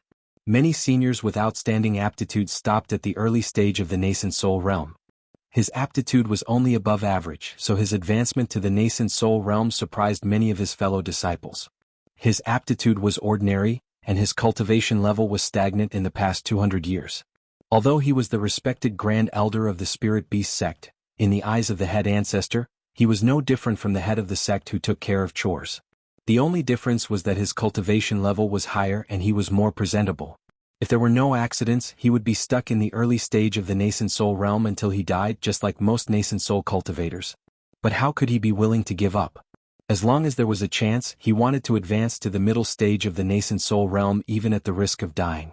Zhongxi, who only had 200 to 300 years of lifespan left, was the same as him or even more eager. Therefore, as soon as they accepted this task, they thought of the same thing. The secret storehouse of an ancient sect was a rare opportunity. In the past, they had to pay a great price to get such information, but now they got a clue for no reason. In the eyes of others, the map was too vague and it was difficult to find the place where the treasure was hidden. The westernmost area was desolate and didn't even have a spirit vein, so it wasn't a good task. But he and Zhongxi had other plans. The far west was vast. If they really couldn't find any conclusive clues, then the two of them would just take it as avoiding disaster and wouldn't suffer any losses. If they found something, then it would be a great opportunity for them. With this in mind, they came to the far west. Unexpectedly, this time the heavens really cared for them. Midway, they stopped at an oasis and accidentally found the place where the ancient cultivator had died. They found a complete map on the ancient cultivator's body. Comparing this map with the incomplete one in their hands, they found that the secret storehouse was in Sandstorm City. Before leaving, the two of them took away all the things in the temporary cave residence. They didn't expect that the ancient senior cultivator's spirit beast bag would preserve a strange insect that had survived until now. Hundreds of flying insects swarmed out and chased after the two of them. After fleeing to the vicinity of Sandstorm City, they finally got rid of the exotic insects. They just stopped at a small town nearby to recover their spiritual aura. When they were about to explore according to the map, they happened to run into Qin Shoujing and Mo Qingwei from Shenqing School. He was jealous of these two people. Or to be precise, there weren't many cultivators in the Celestial Pole who didn't envy them. Their cultivation path was so smooth that people couldn't help but envy them. They were young, but they already advanced to the nascent soul realm. Qin Shoujing in particular had double spiritual roots like him, but he actually succeeded in forming his nascent soul at the age of 200. Moreover, he also advanced to the middle stage of the nascent soul realm early. With a lifespan of 1,000 years left, he might have a chance to advance to the deification realm. If possible, he really didn't want to disclose this matter to them. However, when he remembered that Lord Daoist Shenin from Shenqing School was one of the people who took the map from the beast cultivator, he and Huazong finally decided to pull them into their group. On the other hand, Qin Shoujing's divine power was outstanding. If he joined them, they would have a higher chance of success. After entering Sandstorm City, they found that the great formation inside was only difficult to crack but didn't have any real danger, so they immediately suggested splitting up. If they could deal with it, they didn't need to share the treasure with these two people. If it was beyond their ability, it wouldn't be too late to send them a message. Even if they were discovered midway, they could use the excuse that they just found the entrance. However, he never expected that just as he and Zhongxi were about to break the formation, the devil cultivator that Qin Shoujing and the others found would actually appear. That blue-skinned male cultivator seemed to look down on them and only ordered his maid to attack. Huaziki was furious, not only because this person killed his spiritual beast, the spirit-seeking butterfly, but also because they looked down on him. The golden-winged great rock let out a cry. That female devil cultivator named Hong Xiao snorted contemptuously. The strange windmill-like weapon in her hand spun and pounced on the golden-winged great rock.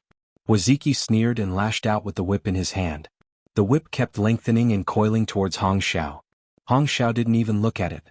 Her figure changed hundreds of times and she passed through the whip. The double-edged dagger in her hand ruthlessly stabbed at the golden-winged great rock. The golden-winged great rock opened its mouth and a bolt of lightning struck at Hong Xiao.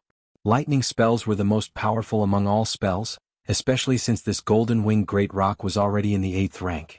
Unable to dodge, Hong Xiao held the double-edged dagger in the middle and pulled it back into 2 daggers. Then she crossed her hands and the crossed daggers easily blocked the lightning. Huaziki's expression darkened.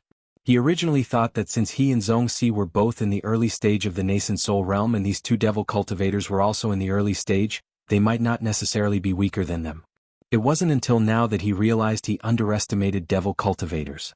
There were almost no real devil cultivators in Kunwu. Even that abnormal Master Song Feng wasn't a simple devil cultivator. For tens of thousands of years, devil cultivators had been refused entry to the north of Demonic Mountain, which made them all underestimate their strength. In fact, in terms of one-on-one combat, devil cultivators were stronger than them. It was just that there weren't many devil cultivators, so they were always suppressed. Brother Zhong. Huaziki was about to call Zhongxi to help, but when he looked around he found that Zhongxi was fighting with the devil aura around him. The 5 elements flags and the devil aura were entangled, and Zhongxi couldn't break free. As for the male devil cultivator, he was still standing on the side, coldly watching him fight with Hong Xiao. Huaziki's heart sank. Only now did he understand what Qin Shoujing meant by his mysterious divine ability. This male cultivator seemed to be only in the early stage, but his strength was far above his and Zhongxi's. He couldn't help but regret. Why did he want to take the treasure for himself and send Qin Shoujing and Mo Qingwei away? If the 4 of them joined forces, they could definitely defeat these 2 people. But it was too late to regret.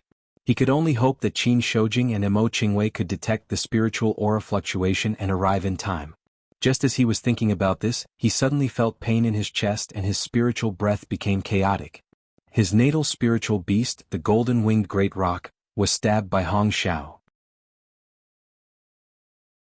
The golden-winged great rock rolled down from the sky after its wing was stabbed by a dagger.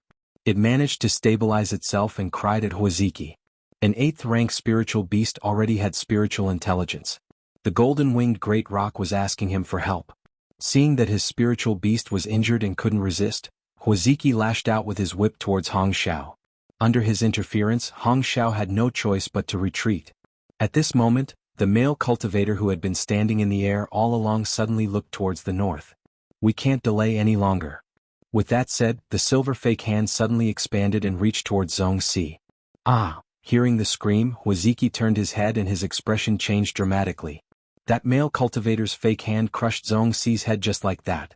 Even his nascent soul couldn't escape. Fear welled up in his heart. Without much time to think, he teleported to the golden-winged great rock's side and put it into the spiritual beast bag. Then he turned into a ray of light and fled into the distance. Want to escape? The male cultivator snorted coldly. A giant hand suddenly appeared in the air and ruthlessly squeezed towards Huaziki. Ah, this time it was Huaziki who screamed. His body was squeezed into a pile of flesh. Even his nascent soul, which had just escaped, couldn't escape in time and was squeezed into a mist of blood. The mist of blood dispersed. The male cultivator wiped the blood on the fake hand he took back. "Young master." The maid Hong Xiao picked up the two people's things and offered the sheepskin scroll. The male cultivator took the sheepskin scroll and said, "Let's go." Not long after they left, two rays of light appeared in the sky and quickly landed. Seeing the ground full of flesh and blood and Zhong Xi's headless corpse, Qin Shi frowned. "We're late." Sensing the spiritual aura fluctuation, the two of them immediately rushed over. However, Fengsha City wasn't big, but it wasn't small either. Even if the two of them flew at their fastest speed, it still took them less than an hour to reach the spiritual aura fluctuation. Waziki and Zhong Xi were already dead. Looking at the pieces of flesh scattered on the ground, Mo Chenga endured her disgust and said, "These two people are really ruthless." She'd seen many corpses, but she'd never seen such a disgusting one. The people she was joking with a few days ago turned into a pile of flesh just like that. Qin Shi glanced around, bent down, and picked up a palm-sized piece of metal from the sand. He weighed it and said, "This is black gold." Black gold? Mo Chenga was surprised. Black gold was a precious material for refining tools, especially suitable for forging swords. It was relatively common in ancient times, but it was rare nowadays. For sword cultivators, one or two pieces were hard to find.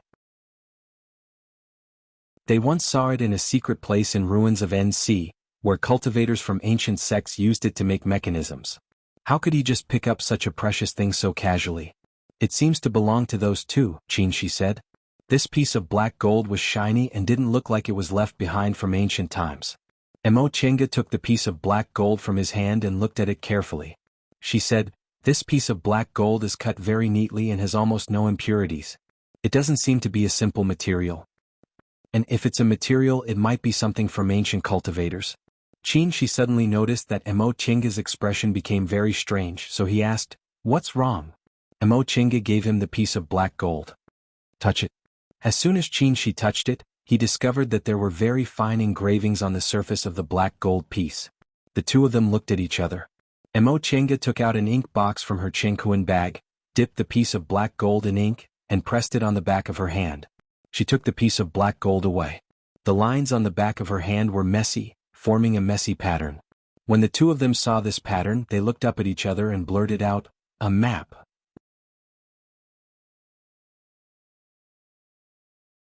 Chapter 541. After learning about the existence of an ancient secret storehouse in Fengsha City and seeing such a brilliant formation here, Mo Chenga was almost certain this was the place where Xiao Xilan died. Xiao Xilan was a disciple of Xuanji School, and Xuanji School was a major formation sect.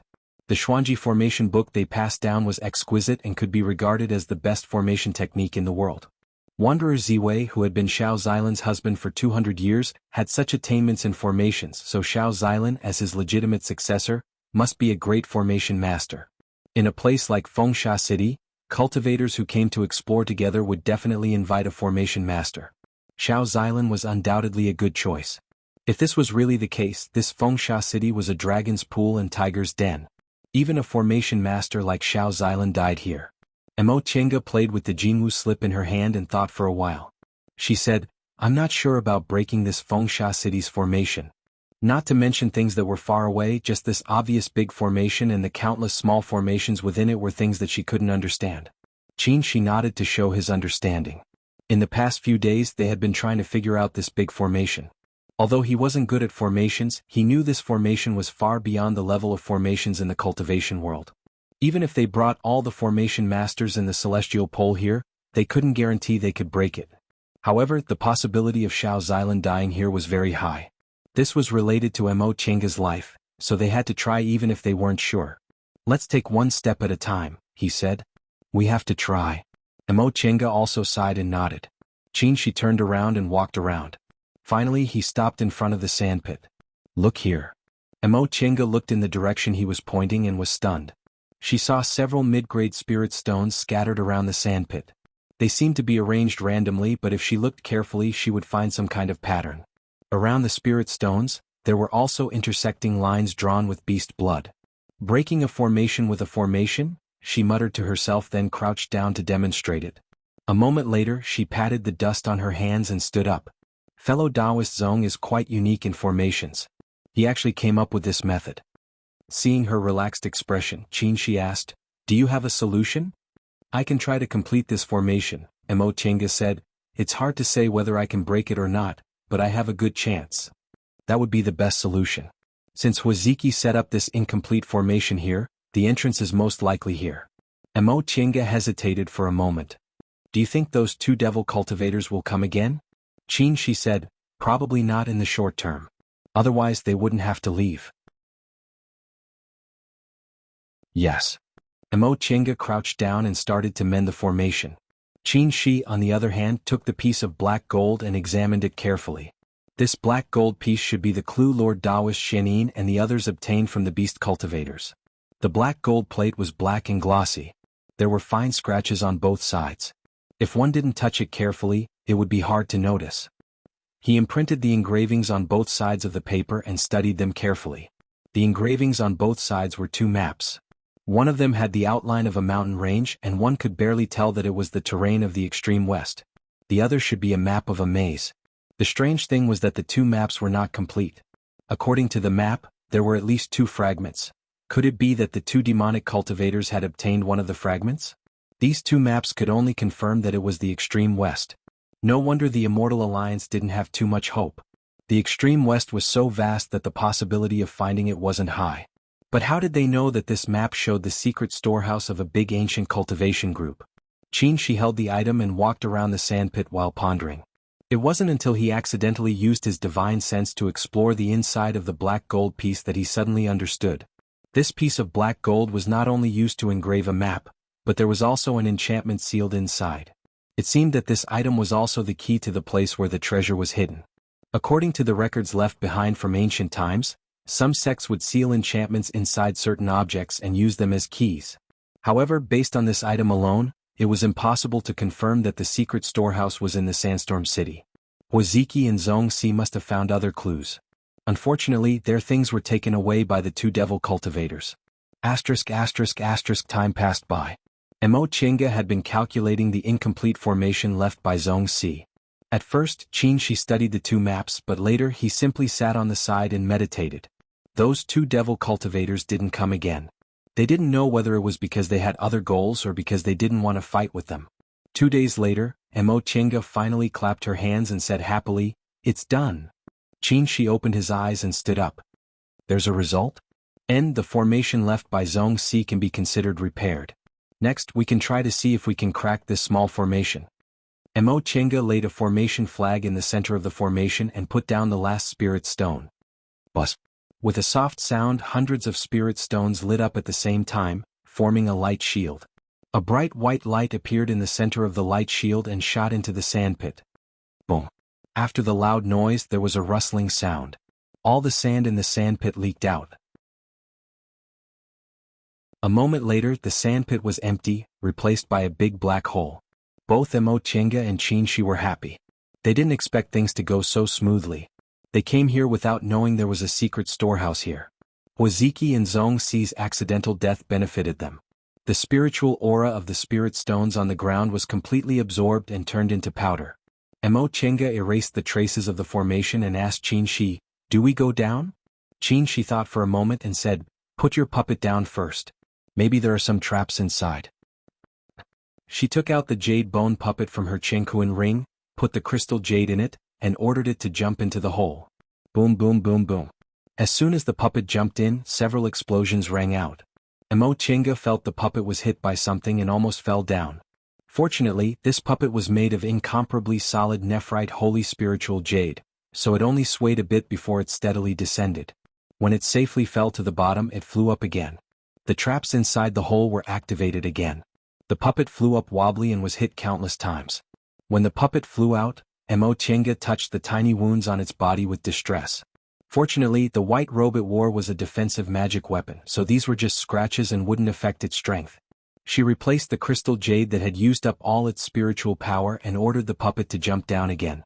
She repeated this several times until the traps inside no longer activated. "Okay, let's go down." Qin Shi waved his arm.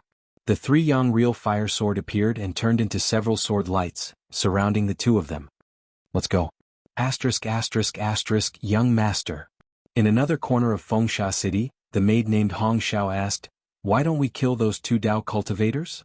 She had been holding back this question for 2 days. With young master's personality, he should have killed anyone who got in his way, but this time he chose to avoid them. She knew young master's personality, so she didn't dare to ask him. Now, seeing that he was still cultivating unhurriedly, she couldn't help asking, "What's the hurry?" The male cultivator sat cross-legged to adjust his breath, not even opening his eyes. Hong Xiao bit her lip and said, "I'm afraid Castellan will think I'm incompetent." Upon hearing this, the male cultivator opened his eyes and raised his eyebrows. "You're quite frank." Hong Xiao lowered her head. "It's useless to lie in front of young master. I'd better be frank." "Ha!" The male cultivator laughed. "No wonder you could follow Shuang-er for so long and even made her break the rules to help you advance to the nascent soul realm. You're indeed a smart person." This, smart, wasn't a praise of her intelligence, but that she knew how to adapt to the situation. Hong Xiao lowered her eyes and felt a bit sad in her heart, but she didn't dare to show any expression and let him see it. She silently thought, although the Castellan's personality was cold, he was a straightforward person. Why was young master so gloomy? This male cultivator seemed to be in a good mood and explained, "The two Dao cultivators we killed had average strength, so it's fine if we killed them. The other two aren't easy to deal with." Hong Xiao wasn't sure if he was saying that she wasn't strong enough, so she carefully said, "It's all because I'm a burden to young master. It's not your fault. Even if you can win against that female cultivator, I'm not sure I can win against the other person." These words surprised Hong Xiao. Young master's supernatural power is amazing. If it wasn't a late nascent soul cultivator, who could make young master feel troubled? There are many geniuses, but I'm not the only one. The male cultivator had an emotional expression. "I thought that besides the great cultivators, no one in this world could be my opponent.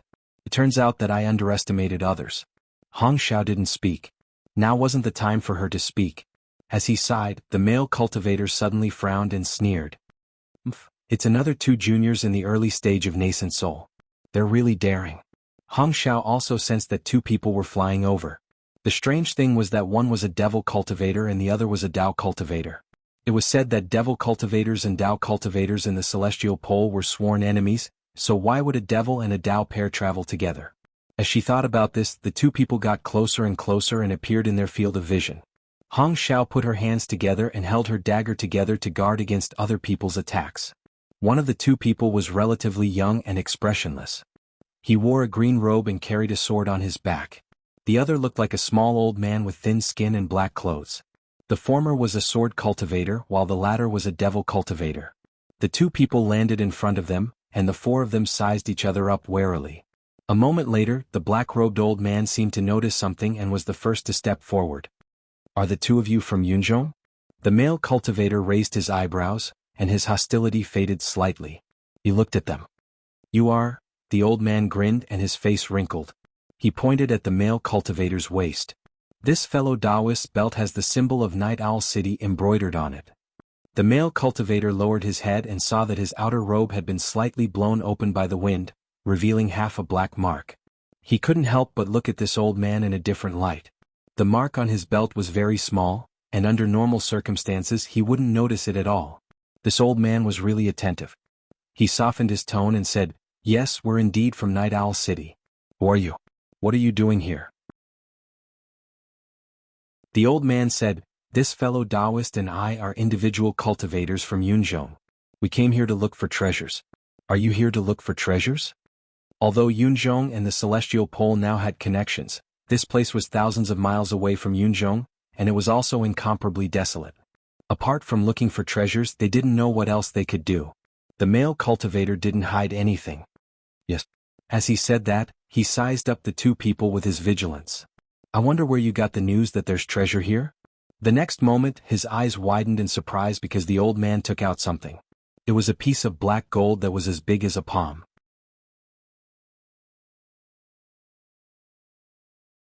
Chapter 542.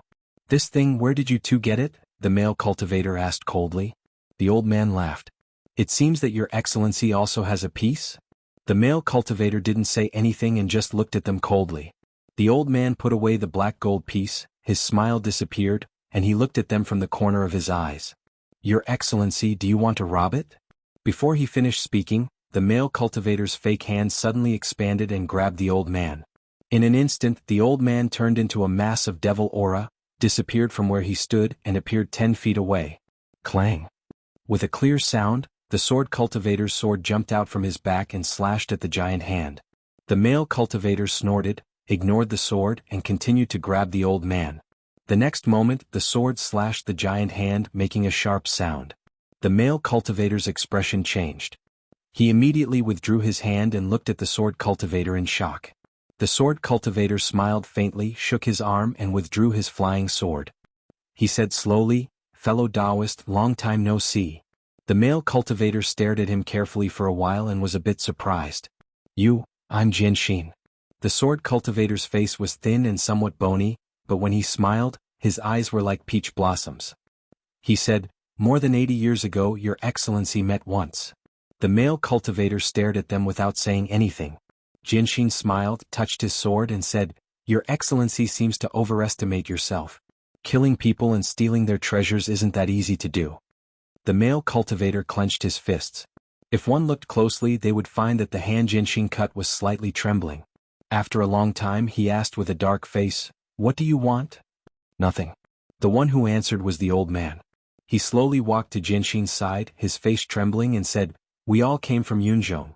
It's really fate that we can meet in the celestial pole. Why don't Your Excellency take out the item and cooperate with us?" The male cultivator's expression was gloomy. He stared at the two of them and didn't say anything for a long time. "Your Excellency," the old man narrowed his eyes and said again, "if you have doubts, we have nothing to say. We'll leave." The two of them turned to leave. "Wait." The male cultivator finally said, "How do we cooperate?" The old man smiled. "I'm sure you also know that there is more than one copy of this map. It's very difficult to find treasures with just the one you have. If you combine the two, your chances will increase greatly." The male cultivator's eyes flickered. "How do we split that thing?" "The two of you, the two of us. All four of us are at the early nascent soul stage. Naturally, we'll split it evenly." The male cultivator didn't answer for a while, and the old man and Jianxin didn't urge him. After a while, the male cultivator finally said, "All right, how refreshing."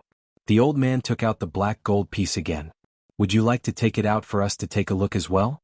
The male cultivator didn't say anything. He took out a similar black gold piece from his Chenkuan bag and shook it in front of him to show that he wasn't deceiving them. The old man and Jianxin looked at each other and nodded. The old man cupped his hands in greeting. "I'm called Black Robe, but my name isn't well known. I'm a loose cultivator from Yunzhong." He pointed at Jianxin. "This is fellow Taoist Jianxin. You seem to know him, so there's no need to introduce him." The male cultivator nodded stiffly and said, "My name is Tianxian and this is my maid Hong Xiao. We're from Night Owl City. Nascent soul cultivators from Night Owl City. You two have extraordinary identities," Black Robe said with a smile. The cities in Yunzhong's devil domain were different from sections. Under normal circumstances, only the city lord was a nascent soul cultivator. If there were other nascent soul cultivators, most of them were successors or had an unusual relationship with the city lord. The male cultivator named Tianxian raised the corner of his mouth but didn't say anything. He didn't seem to like answering. Black Robe and Jianxin didn't care about it and began to discuss the details of their cooperation with Tianxian. "Fellow Taoist Tianxian, wait." Tianxian looked at the two of them and asked, "I wonder if you two mind telling me where you got your black gold piece?" Black Robe grinned and asked instead of answering, "A few months ago, fellow Taoist Tianxian participated in the Cloud Wing City auction held by the Yuan Province Merchant Union, right?" Hearing this, Tianxian's eyes flashed and he answered, "That's right. The black gold piece in his hand was the one he bought at that auction. After the world changed, the Yuan Province Merchant Union's branch in Yunzhong took out many treasures to auction in order to raise money and search for the Yuan Province. This black gold piece was one of them." Tianxian stared at the two of them. "It seems that you also went to that auction." "That's right. If it weren't for that, I wouldn't have known what this black gold piece could be used for." Tianxian narrowed his eyes and didn't understand what he meant. "Fellow Taoist Tianxian, you haven't told me where you got your black gold piece." "Hee hee." Black Robe laughed. "I'm not as rich as you, fellow Taoist Tianxian. 3 million spirit stones is not enough even with all my assets. Otherwise, I would have used all my savings to buy the black gold piece in your hands. Seeing that Tianxian was a little impatient, Black Robe cut to the chase. I obtained this item by accident a few hundred years ago. I didn't know what it was used for and didn't take it to heart. It wasn't until a few months ago when I went to Cloud Wing City to participate in an auction that I found out that this item was related to an ancient treasure trove. Unfortunately, I didn't have enough assets to buy the black gold piece in your hands. After that, I bribed a steward of the Yuan Province Merchant Union to get the information about the treasure that came with the black gold piece. I see. After confirming that it had nothing to do with the Yuan Province Merchant Union, Tianxian's expression relaxed. If the Yuan Province Merchant Union deliberately sold the item, they would have to look for trouble afterward. Black Robe asked, "Fellow Taoist Tianxian, you arrived earlier than us. Did you find any clues?" Tianxian shook his head. "We encountered 4 Taoist cultivators earlier and killed 2 of them. The other 2 were quite strong, so we escaped here and took a rest for the time being. There are others." Black Robe frowned and said, "Fellow Taoist Tianxian, can you take out the map on the black gold piece and compare it to confirm it?" Tianxian pondered for a while, then took out a roll of paper from his bosom. "The map is here." Black Robe also took out a piece of animal skin. The 2 of them stepped forward and compared the map in their hands. They were both stunned. "It doesn't match?" The 2 of them stared at each other in surprise. The black gold pieces in their hands were exactly the same in size and style. They didn't expect that the map wouldn't match. "You too." Jinshin, who was holding his sword, said, "Look at this map. The strokes are exactly the same. It should be the same map." Black Robe turned to him. "Fellow Taoist Jinshin, what do you mean?" "Hee." Jinshin raised the sword in his hand and knocked the hilt between the paper and the animal skin. "There's a piece missing in the middle, so you can't match." Black Robe and Tianxian thought for a while and nodded in agreement. "It seems that those Taoist cultivators should have another piece of the map," Black Robe said, and then asked Tianxian, "Fellow Taoist Tianxian, are they cultivators of the celestial pole?" "Yes." Tianxian nodded. "This is a bit troublesome." Black Robe touched his beardless chin. "The cultivators of the celestial pole may not cooperate with us." Tianxian said, "They only have 2 people left and we have 4. We can just rob them. Why cooperate?" Black Robe raised his eyebrows and then smiled. "You're right." He paused and asked, "Since we want to cooperate, what should we do next? Fellow Taoist Tianxian, do you have any opinions?" "Naturally, we should take the map first." Tianxian was expressionless. "We'll have more confidence in finding the treasure when the 3 maps are combined." What fellow Taoist Tianxian said makes sense. "Shall we look for those 2 Taoist cultivators first?" "Yes." Tianxian's eyes flashed and said, "This sandstorm city isn't small, and these sand piles are very strange. It won't be easy to find 2 people." "Then what do you mean, fellow Taoist Tianxian?" "Let's split up." Tianxian said, "We'll meet up after we find them." Black Robe thought for a while and nodded. "Okay." With that, the 2 sides exchanged communication jade talismans and left separately. After 15 minutes, they couldn't sense the other party's aura anymore. Hong Xiao, who had been silent all this while, asked doubtfully, "Young master, we already know the entrance to the treasure place. Why should we cooperate with them?" Tianxian's face darkened. "These 2 people are extraordinary. If we don't cooperate with them, are we going to fight them to the death? But didn't they plan to leave at that time? Do you really believe that they'll leave?" Tianxian glanced at her. "Don't underestimate nascent soul cultivators. If we don't agree at that time, they'll definitely plot against us in secret. Instead of being on guard against their plots, it's better to agree first. This way they won't make a move before they have the confidence to defeat me." "I understand." Hong Xiao said, "Young master is doing this to stall for time. When the city lord arrives, we'll kill them all." "Not bad. You're not too stupid." Hong Xiao bit her lips and lowered her head as she silently followed behind him. After walking for a while, Tianxian sighed. "I underestimated them. That celestial pole cultivator is fine, but even Yunzhong has such a hidden early-stage cultivator. That Jinshin is only 80 years old, but he's already so much stronger." On the other side, Black Robe and Jinshin were having a conversation. "Why should we cooperate with them?" Jinshin frowned and said, "Those 2 people are from Night Owl City. It's very likely that Demon Monarch Night Frost is behind them. When she arrives, how can we fight against a late-stage nascent soul cultivator? At that time, We'll have to obediently hand over the map in our hands. We might even lose our lives. You think I didn't think of that? Black Robe's voice changed. They want to stall for time, which means that Demon Monarch Night Frost won't arrive in a short time. I know where the entrance to the treasure place is. Why don't we follow their wishes and stall for time? When Demon Monarch Night Frost arrives, we'll have already taken the treasure away. Isn't that wonderful? This? Jinshin thought about it carefully. It was indeed the case.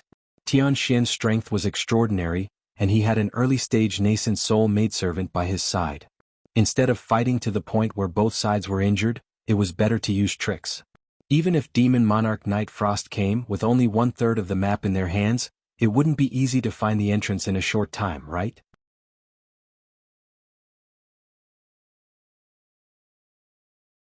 Chapter 543. With the Jadebone puppet leading the way, Mo Chenga and Qin Shi safely jumped into the deep pit. Mo Chenga waved her sleeves back and forth, sweeping away the dust caused by the activation of the mechanism. She then took out the Heaven and Earth fan and relied on the Mother Moonstone at the tail of the fan to illuminate the place. She was a little surprised. She had seen the map and thought that there would be an underground city below. She didn't expect that it was just an ordinary stone path. Qin Shi waved his sleeves. A wisp of sword light separated from his body and moved forward along the stone path. The stone path was clearly illuminated by the sword light, but the surface of the rocks were glowing red, as if magma had suddenly solidified. Mo Chenga looked up. The hole above her was very far away, and there was only a glimmer of light. It was not strange for there to be magma in such a deep place. What was strange was how the magma had solidified into rocks. Qin Shi touched the surface of the rock and said, "This should have been created by a cultivator with a profound cultivation level using a divine ability." Is that so? Mo Chenga also touched the rocks. She discovered that the surface of these rocks was ice cold and didn't have the slightest heat. From the looks of it, these rocks were originally magma. There was a powerful cultivator who caused the temperature of this place to suddenly drop, condensing all of it into rocks, creating this underground passage. This kind of method wasn't too rare, and Mo Chenga herself could do it. However, maintaining it for hundreds of thousands of years was not the ability of a nascent soul cultivator.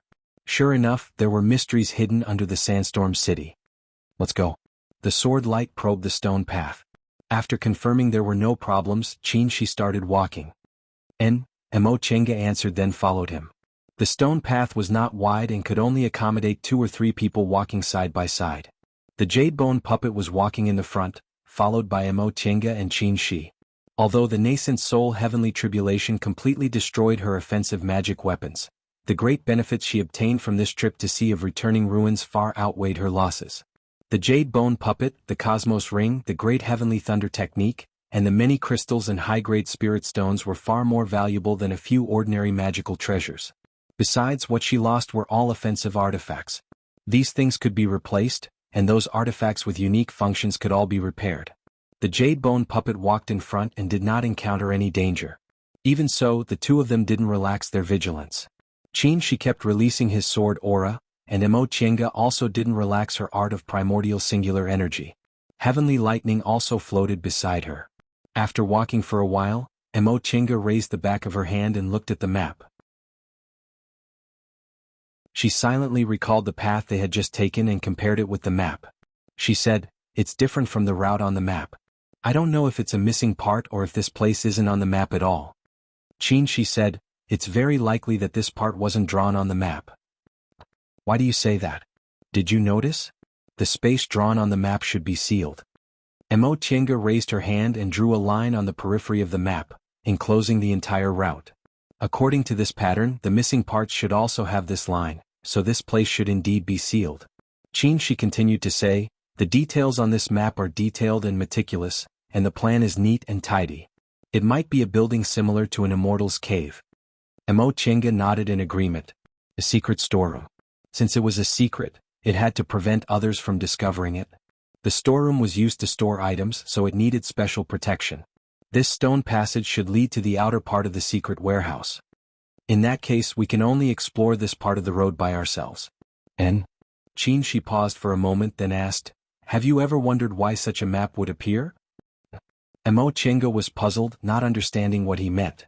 Qin Shi said, "As far as I know, only the people in charge of the sect know about the secret storeroom. For example, in our Xianqing school, only senior martial brother Xinjiang knows the location of the secret storeroom. Other people, including the sect head in charge of the storeroom, also don't know. This is the case in every cultivation group. There are no exceptions. Upon hearing what he said, a thought flashed in Mo Chenga's mind. What if senior martial brother Xinjiang suddenly died and couldn't tell us the location of the secret storeroom in time? She smiled and pointed at the piece of black gold in her hand. So, I think this thing should be used to prevent that kind of situation from happening. Mo Chenga thought for a while and said, such an important thing shouldn't be casually leaked, right?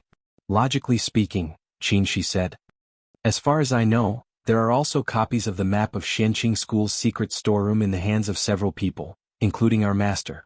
If Lord Daoist Jinyang died unexpectedly, then Lord Daoist Jinghe would be the person with the highest cultivation level in Xianqing School, so it was very reasonable for him to have one of the maps. So, this piece of black gold should also be like this. It's divided into several parts and in the hands of several people. If something happens to the person in charge, they have to combine them into one, find the exact location of the storeroom and pass it on. So, what he said was very reasonable, but how could it help their current situation? She continued, so as long as we reach the storeroom marked on the map, we'll be very safe. However, in order to prevent things from falling into other people's hands, the road outside must be very difficult. It's even possible that they'll set up a deadly trap and inform the younger generation of how to crack it. In this way, the secret storeroom had several layers of protection. The map was divided into several parts. If there was a problem with the sect's inheritance, the map couldn't be combined to obtain the treasure. The method to crack it would be passed on separately to prevent outsiders from obtaining the map and taking away the things in the storeroom. As for the complete restriction sealed inside the black gold piece, it might be a precaution. If the sect encountered a major crisis and the map wasn't completely passed on, they could use this thing to obtain the treasure. However, at that time, without the complete map, they would have to search for the treasure by fumbling around. Whether they could find it or not would depend on their gamble. In this way, if it was just a power struggle, the cultivators of those big cultivation groups didn't have to pay such a huge price to find the secret storeroom. If the sect encountered a crisis, the secret storeroom would be the sect's last hope. For them, finding this place already saved them a lot of time and effort. What they had to overcome was the danger on this road. In this case, there was still a problem. Senior martial brother, Mo Chenga thought for a moment, then said, if this cultivation group is very strong and the person in charge has a very high cultivation level, or even is about to ascend, doesn't that mean we can't crack this road with our strength? She smiled. Did you forget? There are no spirit veins here, so the restrictions and formations they laid are probably ineffective. Mo Chenga said, but what if they're good at mechanisms? Even if they're mechanisms, their power can't always remain the same, right? Mo Chenga thought for a moment. Mechanisms could indeed be preserved for a very long time. The mechanisms in the Sea of Returning Ruins were proof. However, with the passage of time, the mechanisms were likely to become loose. Although they could still function, their power would decrease. Moreover, mechanisms relied on materials. Mechanisms that could be preserved for such a long time needed extremely precious materials, so they couldn't be made without limit. With this thought, her confidence in this trip increased greatly. Moreover, she thought of another aspect. Wanderer Ziwei knows mechanisms, so presumably, Senior Xiao Xilan also knows mechanisms. If she really came here, the mechanisms in front must have been cracked. Moreover, she was confident that her mechanical technique was much stronger than Xiao Xilan's. Even in the profound secret sect, the mechanical technique that was passed down was just the tip of the iceberg. The inheritance that she obtained from the Returning Ruins Sea's secret land was the true ancient mechanical technique. Things went as they expected. Along the way there was no danger. Many of the restrictions and formations had lost their effectiveness. Even if they hadn't lost their effectiveness, they didn't have much power. As for mechanisms, there were indeed mechanisms, but most of them had been destroyed. Because of this, the two of them were even more certain that someone must have been here, and it was very likely Xiao Xilan's group. Half a day later, the two of them walked through the outermost stone passage and suddenly saw a wide open space. Mo Chenga looked around. The place in front of them looked more like an immortal's cave. The wide stone passage was wide enough for 10 people to walk side by side. The ground was covered with neat and tidy bluish-gray stone slabs. The surrounding stone walls were embedded with many colorful gems for illumination. These gems weren't like moonlight stones, which only had the function of illumination. At the same time, they were also rare materials. Although they weren't enough to make nascent soul cultivators fight over them, if all of them were collected, they would be an amazing fortune. If they were ordinary treasure hunters, coming here and taking away the gems could be considered a worthwhile trip. However, this wasn't their goal. Looking at the whole stone passage filled with gems, Emochenga and Chinshi's eyes were filled with amazement, but they didn't have any greed. What amazed them was that although these gems weren't rare treasures, ordinary people couldn't collect so many of them. It seemed that the sect this secret storehouse belonged to was quite powerful. They weren't greedy because they had seen a lot of spiritual treasures. These materials weren't that precious to nascent soul cultivators. "We have to be careful," Chinshi said. Emochenga nodded lightly and let the jade bone puppet walk in front. There were traces of embedded gems at the front of the stone passage, but there were no gems, so they must have been taken away. These traces only lasted for 3 to 5 meters before they stopped abruptly. There was even half a gem that hadn't been dug out. It was very likely that something happened when they dug it out. Therefore, this part of the road might be dangerous. Following behind the puppet, the two of them stepped on the stone slabs and slowly walked forward. After walking for 3 to 5 meters, the puppet stepped on a stone slab. Suddenly, the ground shook slightly and the slab under its feet turned over. The two of them were very cautious and immediately retreated. At the same time, Emochenga controlled the jade bone puppet to fly in the air. By the time the two of them stood still, the stone slabs on both sides of the stone passage had disappeared. The stone slab in the middle of the passage also disappeared. Emochenga looked down and her scalp suddenly went numb. Underground fire was burning under this stone passage, and between the fire, there were densely packed fire ants crawling all over it. This kind of fire ant fed on fire and was born with spiritual aura. One wasn't that powerful. Even a small aura refining cultivator could kill them, but if there were thousands of them, even a nascent soul cultivator might not be able to deal with them. The two of them protected their bodies with spiritual aura and held magic weapons in their hands, ready to fight.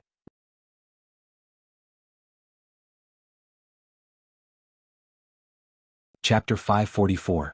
Countless fire ants rushed up like a tide, bringing with them a gush of blazing fire spiritual aura. The earth fire here wasn't the highest grade of extreme young real fire, but it wasn't too bad either.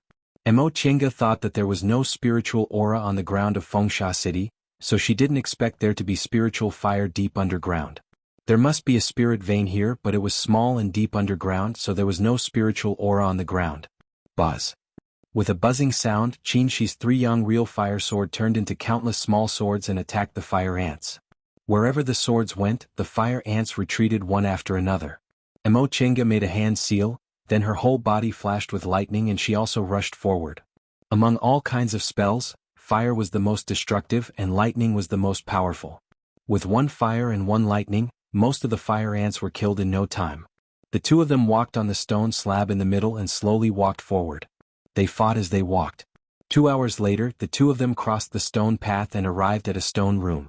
As soon as the two of them stepped into the stone room, they heard the sound of chi-chi. The stone slabs that had been flipped over had all been flipped over, and the fire ants had disappeared. Seeing this, Emochenga sighed. It can still recover after it's activated. This mechanism is really amazing. Chinshi didn't answer. He stared at the stone path for a long time without moving. Seeing this, Emochenga pulled his sleeve. "Senior Marshal Brother?" Chinshi regained his composure and said, "Did you notice that as soon as the mechanism was activated, spiritual aura leaked out? There's spiritual fire here, so there's naturally a spirit vein.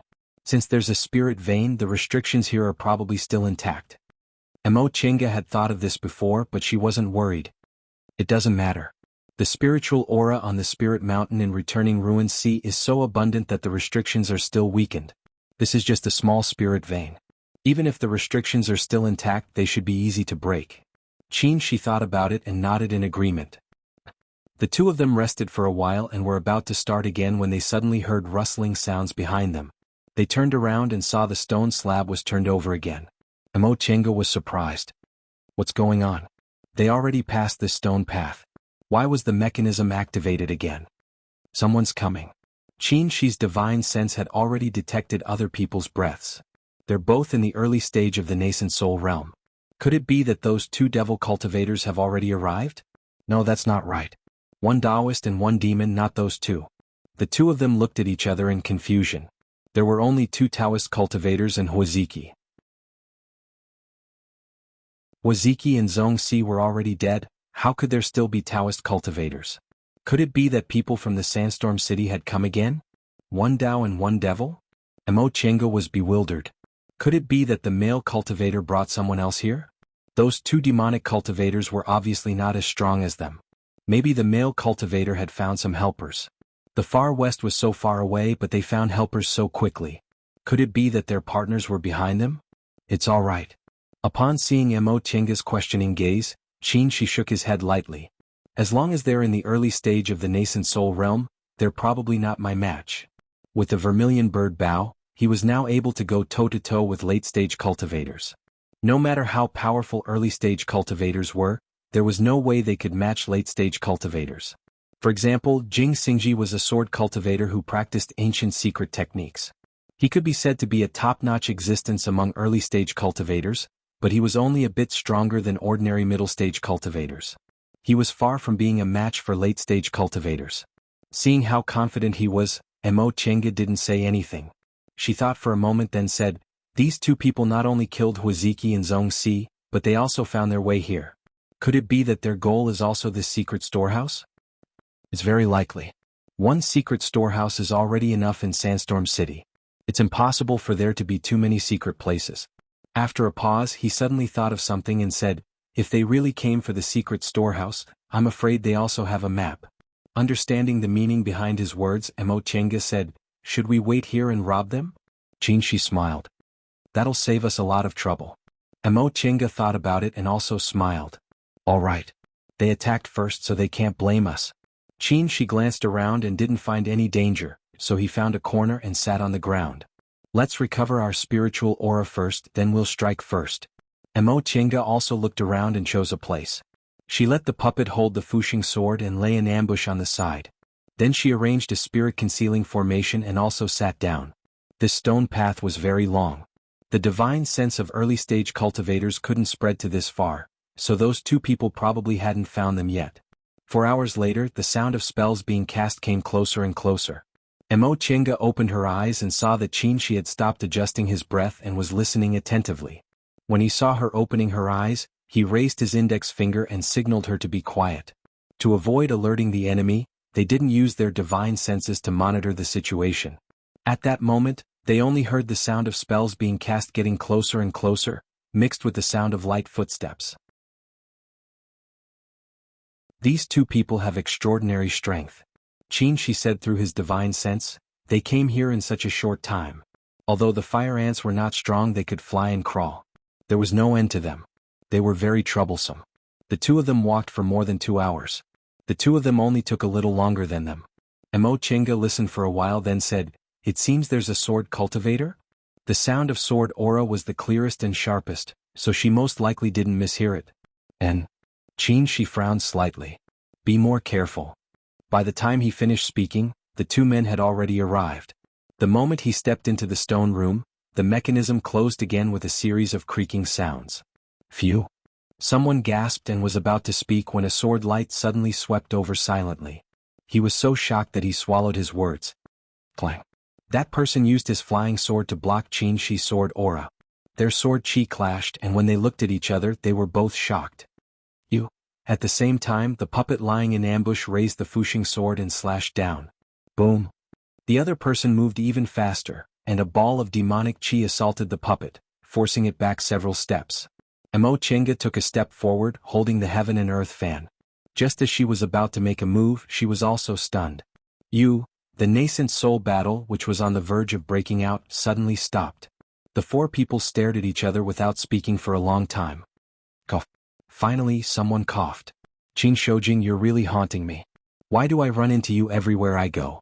Qin waved his sleeve, withdrew his sword aura, and instead of answering he asked, "Why did you return to the celestial pole?" Sword cultivator Jianxin, who was also Jing Xingji, wiped his face, revealing his true appearance. He put his sword back into its sheath and curled his lips. "Whether I return to the celestial pole or not, what does it have to do with you? Then it's also none of your business that I'm here." After not seeing each other for 3 years, Jing Xingji was so depressed that he wanted to bang his head against the wall. Can you two talk properly? Mo Qianga withdrew her puppet, turned to Jing Xingji and asked the same question. Fellow Taoist Jing, why did you return to the celestial pole? Facing Mo Qianga, Jing Xingji put away his rebellious nature and answered, I have nothing to do in Yuanzhou, so I went back to the celestial pole. He looked at Qin Shi and Mo Qianga in bewilderment. What are you doing? Why did you come to the celestial pole? We have a mission, Mo Qianga said. What about you? I'm not telling you.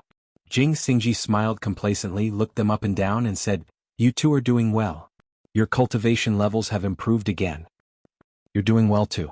Your sword aura is even more powerful. Mo Qianga glanced at his flying sword, which shone with a cold light. He must have refined a lot of crystal jades. Jing Xingji jealously stared at her puppet without saying anything. Mo Qianga smiled, then turned to the other person. What about you? We haven't seen each other for so many years. How have you been? The old devil cultivator was stunned. You know who I am? You have primordial devil aura on you. Who else could it be? Mo Qianga said. There were only a few people who practiced the primordial devil art. Mei Feng was dead, Yang Qingji didn't know how to disguise himself, and Master Song Feng was already in the late nascent soul realm. She didn't believe she would run into another person who practiced the primordial devil art. The answer to who this person was obvious. The old man's eyes flashed. He reached out to his chin and peeled off a layer of soft skin mask. Under the mask was a young and delicate face. Long time no see, Nye Wuxiang said. Her voice was clear and pleasant, no longer hoarse and old. Mo Qianga was about to say something when she was surprised. Your voice. In the past, not only was Nye Wuxiang's voice hoarse, but she also spoke ventriloquism. How come now? Nye Wuxiang smiled and said, I've advanced to the nascent soul realm. Mo Qianga was stunned, but then she suddenly understood. Once a person advanced to the nascent soul realm, their body could be reconstructed. She couldn't speak before, so she must have been injured somewhere. Now that she could speak, she must have recovered after she advanced to the nascent soul realm. Upon seeing Nye Wuxiang's sincere smile, Mo Qianga said sincerely, Congratulations. She was congratulating Nye Wuxiang for advancing to the nascent soul realm and also congratulating her for getting rid of the shadow of the past. When they met in Yunzhong, Nye Wuxiang psychologically got rid of Master Song Feng. And now, the scars left on her body by Master Song Feng were also gone. Nye Wuxiang understood. She stared at Mo Qianga with sparkling eyes. You too. Not only did you return safely from Yunzhong, but you also successfully advanced to the nascent soul realm. Enough. Jing Xingji interrupted their conversation. Don't congratulate me here and there. I'll congratulate the two of you. Isn't that enough? We don't have much time. We'll catch up later. Jing Xingji said sternly, Let's talk about our purpose in coming here first. We all know in our hearts that running into each other here definitely wasn't a coincidence. Running into each other in the far west could be considered a coincidence, but running into each other in the underground stone passage leading to the secret storehouse, this probability was too low. Even if their purpose was different, their destination must have been the same. The four pairs of eyes stared at each other for a while before Mo Qianga coughed and took out the black gold piece. I guess you also have this thing, right?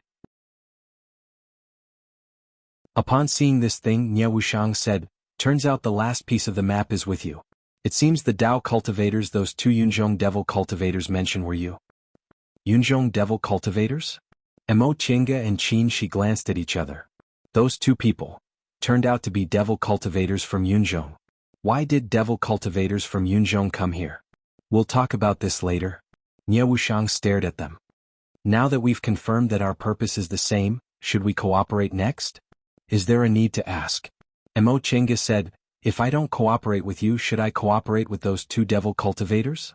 They also have the map, right? Nye Wuxiang smiled.